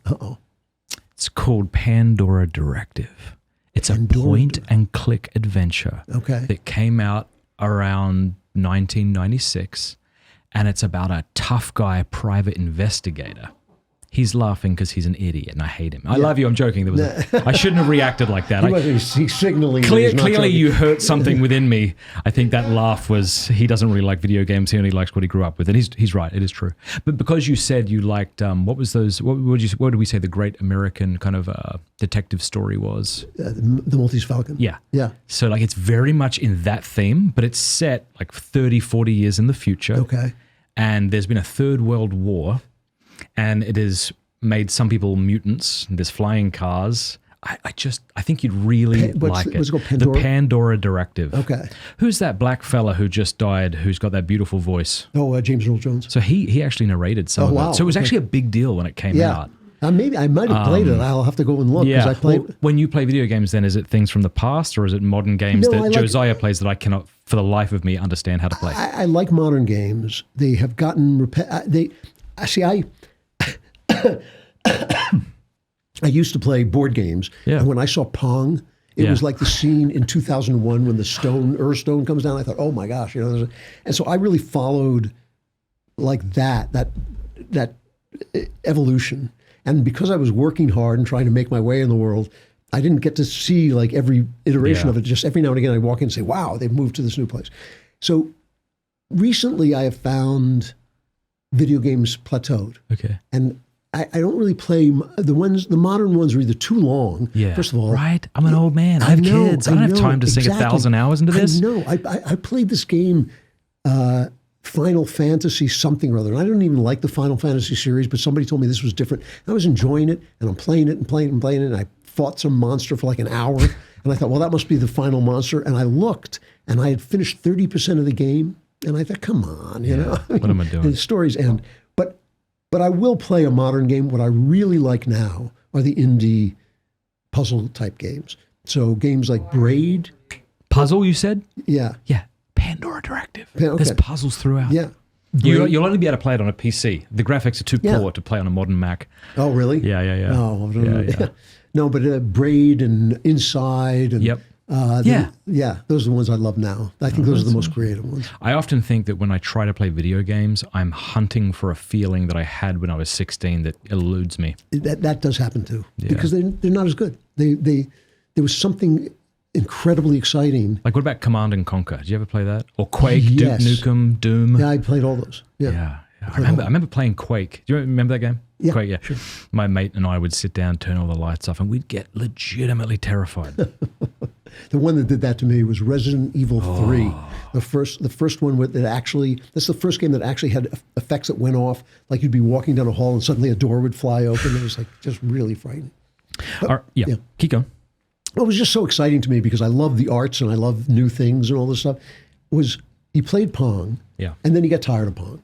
So you went off and you lived your life. Yes. And then one day you walked into a bar and there were Space Invaders. You thought like, oh my God, a new thing, Yeah. And then Super Mario, which is still the best game ever made. I think this is the Casablanca of games. It's like you can't beat Super Mario. When Super Mario came out, that line you read, that was the way I felt when I first saw Super Mario. I thought, am I hallucinating? I thought an Italian plumber hunting a princess against evil mushrooms. What were they smoking? Like who even comes up with that idea? And I just love that creativity and the kind of wild hilarity of just people coming up with crazy ideas, and it was great. Men, have you checked out Exodus 90 lately? If you've heard of Exodus 90 before, you're probably thinking of cold showers and Lent, but the Exodus 90 app offers so much more.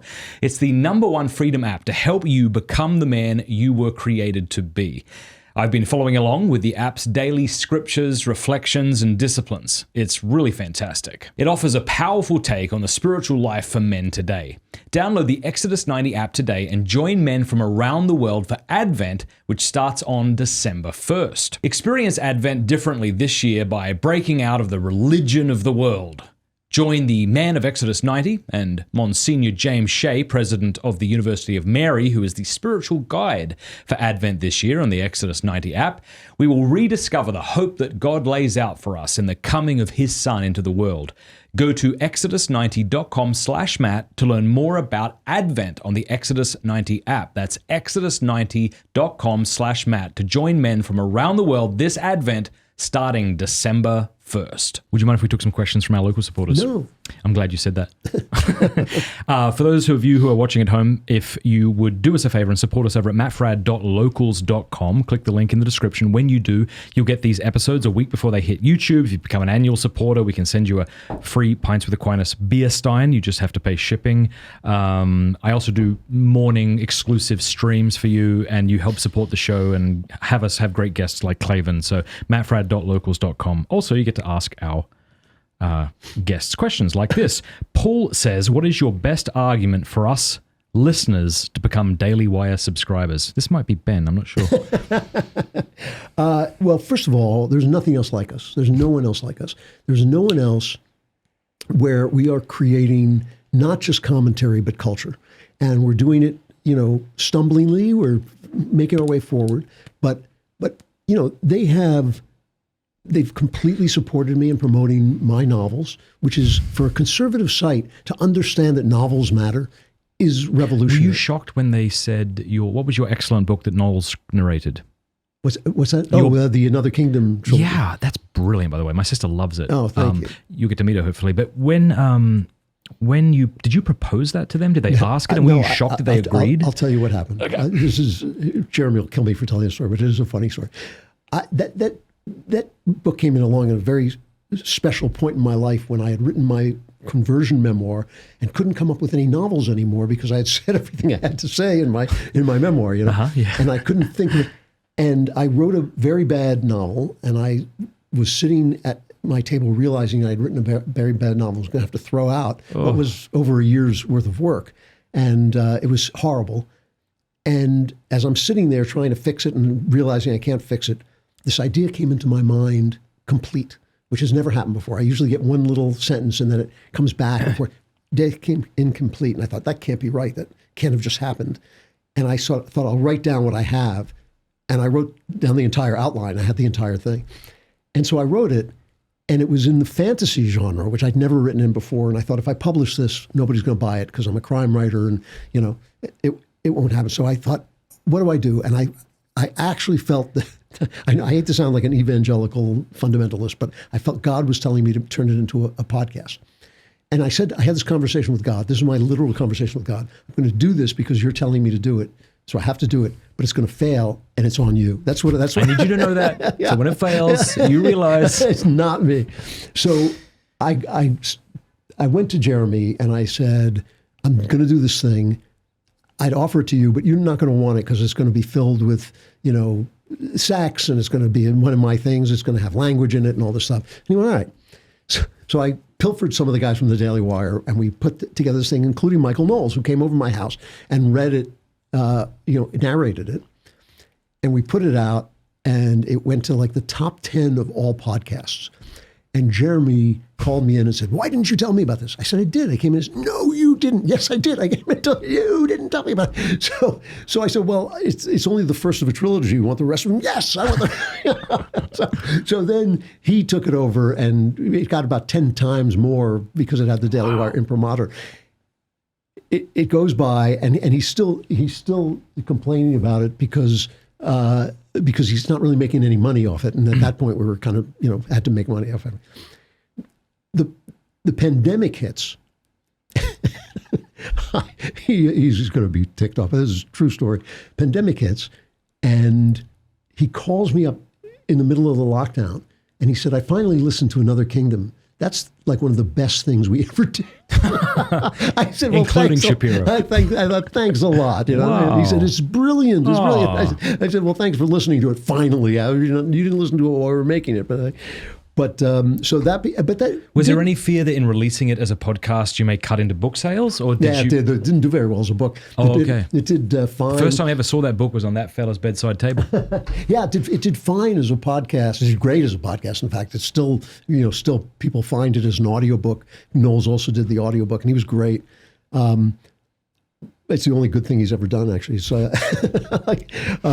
that became part of the Daily Wire. Obviously, Matt Walsh has done these incredible documentaries. We've made some movies. Jeremy and his team have made this show, Pendragon, which I have not seen yet, but it's a major production. So we're doing stuff that nobody else is doing. And conservatives always talk about the culture, but they do not do anything about it. And the minute you do, it was like there were evangelicals saying to Matt Walsh, "Well, you lied, and so that's not Christian." And I thought, you think there are no Christian spies? There are no Christian police detectives who tell a fib to get somebody to confess? It's ridiculous. He was doing a work of culture. Yeah. Also, I think he probably had them sign something saying that this was going to be a documentary. So in that sense, it was pretty straightforward to people. Yeah, I mean, he did it undercover and all this stuff. It was such a great documentary. It's great, and it's like, and nobody else is doing it, and nobody else is doing it at the level we're doing it. And nobody else is committed to doing it the way we are committed to doing it. We're not doing it once. We're continually doing it. And even our podcasts, my podcast is a made thing. I can't call it a work of art, but it's a made thing. I write that opening satire, which is those satires are some of the hardest work I do. Is someone collecting them, I hope, and putting them in a book? They should. Yeah. But those are really, those take a long time to write and all that. You're just not going to hear that anywhere else, you know? So you should subscribe. You should support us. All right, we got a bunch of questions, so feel free to... No, you're fine. But since you probably don't want to speak to me forever, feel free to answer these quickly or not. Matthew says, "I've heard you mention several times that you are a licensed pilot. How did you get into aviation, and do you still fly?" I was afraid of flying when I was a kid, and when I went through this kind of miraculous healing, the fear disappeared. Wow. And so I thought, well, now I want to learn to fly a plane, But because I moved around a lot and I worked very hard, it took years and years and years. But the first time I soloed, it was just so exciting that I thought, I want to go through this. And when I got to Santa Barbara, where the weather is always great, I found a female flight instructor.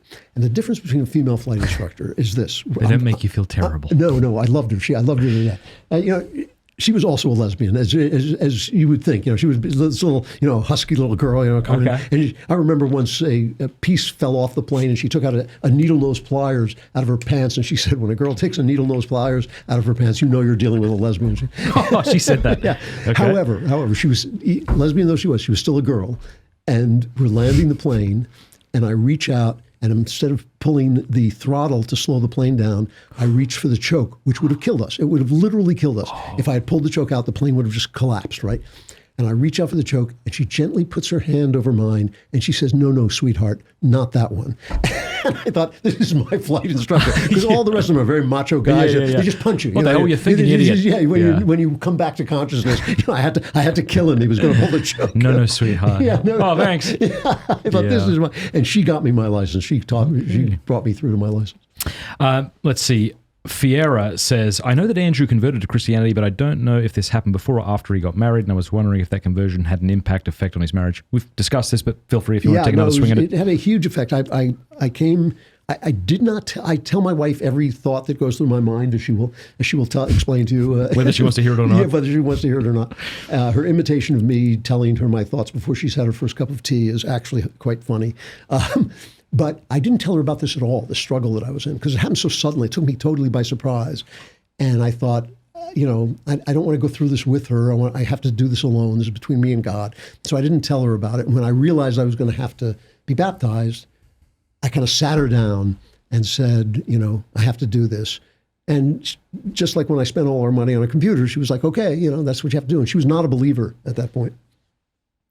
She was one of those people who say, I'd like to believe, but I just don't. Yeah. And I think it had a big effect on my two children. They both became Christians after that. And my wife then had an experience. Her mother died, and my wife is the kind of person who shows up. When things are bad, she is the person who will show up. And she showed up, and her mother virtually died in her arms. And she came back, and it was as if an aura were around her. She was like, she was just a different, like every word out of her mouth was like wisdom literature, and she would just say these things, and I would go like, wow, it's like it's incredible. Where did she come from?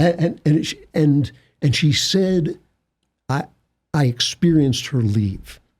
And at that point, she became a believer.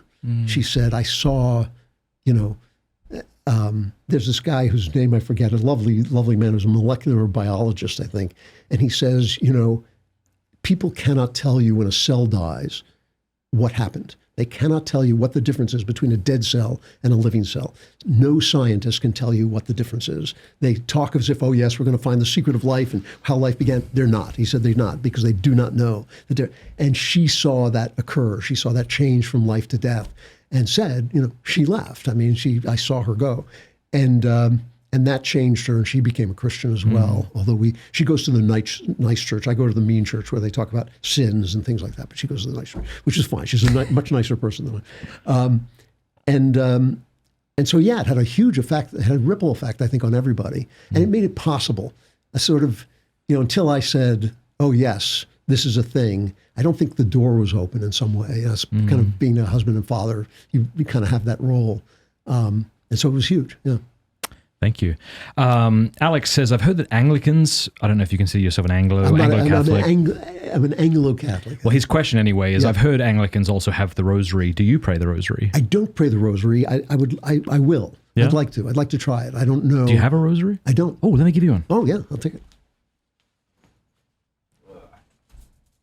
No, that's different. That's a different gift. Yeah. Game show gift. Yeah, I didn't bring it expecting to give it to you, but you're welcome. Are you sure? Yeah, I want you to have it. Yeah. Wonderful. I love it. It's just a beautiful thing to meditate on the life of Christ. It's so lovely to have something physical. Yeah. We're physical beings. Yeah. Christ. I'll have to learn how to do it. I have to say that I started out like I didn't even want to be baptized. I thought that it was kind of like, why should I be baptized? I said the same thing about my marriage, by the way, so I'd never learned. I said, why should I be married? I'm living with this woman. We're obviously here for life and all this stuff. And the minute I got married, the minute the ceremony was over, I thought, that was the right thing to do. That was like the smartest thing I ever did. I had the same exact experience like 25 years later with baptism. I thought, well, I'm committed. Why do I have to do this? It was just to show you I'm an idiot. I never learned anything. And then I was baptized, and I thought, oh, I get it now. So I'm very into this, and I'm very into the Mass, and I'll definitely do this. Sure. Yeah. You know what lo-fi music is? Not really, no. Well, it's this very peaceful music that people often put on to work to. Okay. And I have a channel called Catholic Lo-Fi.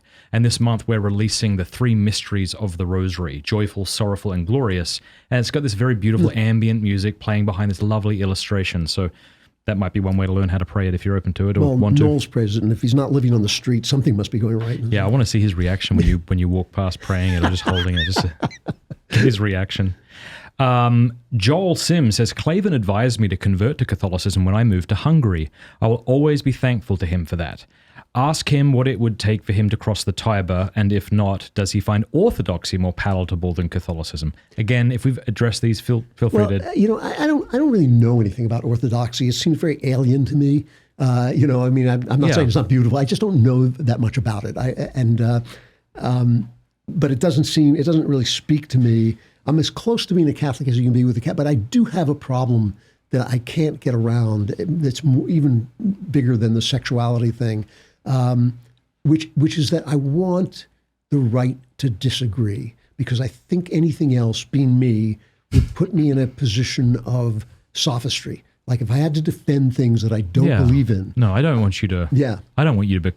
Yeah. Yeah, I don't want people to become Catholic and then lie. Right. If they don't believe something, they shouldn't become Catholic. Yes. But oh, look at this. Ah, isn't he lovely? What is this? How to recite the Rosary. Oh, what a guy. Thank you very much. Don't tell us we don't proselytize, because we do.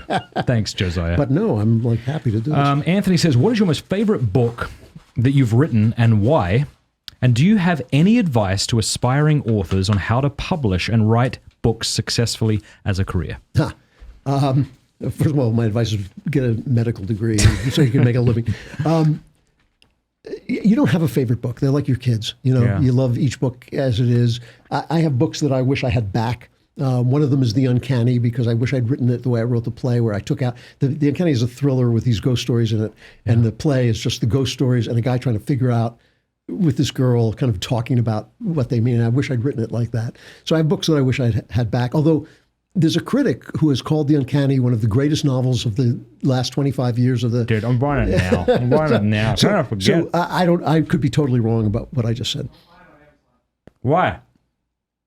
What did he say? We have a local bookstore here, local Catholic bookstore, and he's telling me to support him instead of the big bad Amazon. He's clearly right. Yeah, of course he's right. Yeah. Probably won't listen to him. But you saved 20%. Okay, but look, Sigmund Freud wrote a book called The Uncanny. Is that you? He did. Is that your pen name? Or? So where is it? Is it on Amazon anyway? It should be somewhere. Not that I'll get it on Amazon, I promise, Josiah. I just want to make sure. Oh yeah, here it is, The Uncanny. Ooh, yeah, that's a terrifying front cover. Yeah, they did a good job. But okay, what's the book when people come up to you and say, "Oh, I read this book," are you most happy that they did? Like, "Oh wow, you found that. You loved that book. I'm so glad no one else does." Is there a book that you love that people say they've read? There is a book. The book I feel that is my most underrated book, if it's not The Uncanny, because I've never been sure about The Uncanny. The Uncanny almost ended my career. It was such a failure as a book, so I've never really come to terms with it. Yeah. But it has 4.5 stars, 115 reviews on Amazon. Yeah. It can't be that bad. Well, it's over time it has collected those. But if you look, I think if you look through there, you'll find one. This is the worst book I ever read. Yeah. There is a book that I feel is one of my most underrated books, which is called The Identity Man. Okay. And it's not my best book, but it's maybe my most perfect book. It's a book where everything works. And I've always liked it a lot, and it didn't really do very well. And it was at that time when my career in Hollywood was beginning to end, and we couldn't sell it, and my agent read it, and he was like, "Oh my God, we're going to make so much money off this." And then he couldn't sell it. He was shocked. And I said, "I think I'm being blacklisted." No, that could never happen. So I always felt that one got underserved, and there was a period of my life when I was kind of in exile, when I sort of wrote some really good books that didn't make it, but they now sell. They've now started to sell. There's a couple of them. There's a trilogy called the Bishop and Weiss trilogy of tough guy detective novels. Nice. Somebody once said, this is the only tough guy detective trilogy I ever read that's about the subject of love. And I thought that's actually what it is about. And so there are a couple that got lost in there that I think are worth finding. Yeah. Well, I can't let you go before asking you who's going to win this election and why. And let me kind of give you my opinion on politics. I just became a citizen this year. Oh, congratulations. This year, last year. Oh, welcome. Yeah. Thank you. I'm honored to be here. And my philosophy is I'm going to vote for who I think hates me less. And that's Donald Trump. Yeah, that's a good philosophy. I don't revere the fella. I don't think he's a saint. I just think he hates me and my friends and what we believe and stand for less. That's right. You're absolutely right. What's your take on this current election? And we're just a few weeks out, aren't we? Yeah, it's a disturbing election. Okay, so Andrew and I just spoke about stuff that had to do with the 2020 election that YouTube will probably take down if we were to play it here. So apologies, but if you want to watch the whole unedited conversation of this interview with Andrew Klavan, please go to mattfradd.locals.com. You can see it there. I really like you. And I've thoroughly, you have no taste in human beings. I've thoroughly enjoyed our conversation. This has been great. I absolutely, I thought when you said how long we were going to go, I thought, oh my God, I'm not sure how last, but it's been an absolute joy. And anytime, don't say anytime. No. Oh, there you go. Yeah. How long did we go, Josiah? Yeah, we hit 3 hours. There you go. Is this the longest podcast you've ever done? Yesterday I did like 2 hours with Megyn Kelly, so that's why my voice is going. Yeah. But I think so. I mean, I know I've done those backstages, but I'm not the only person there. Yeah. Well, it's a joy. God bless you. Thank you so much and you for being on too the as show. well. It's been a joy. It really has. Done.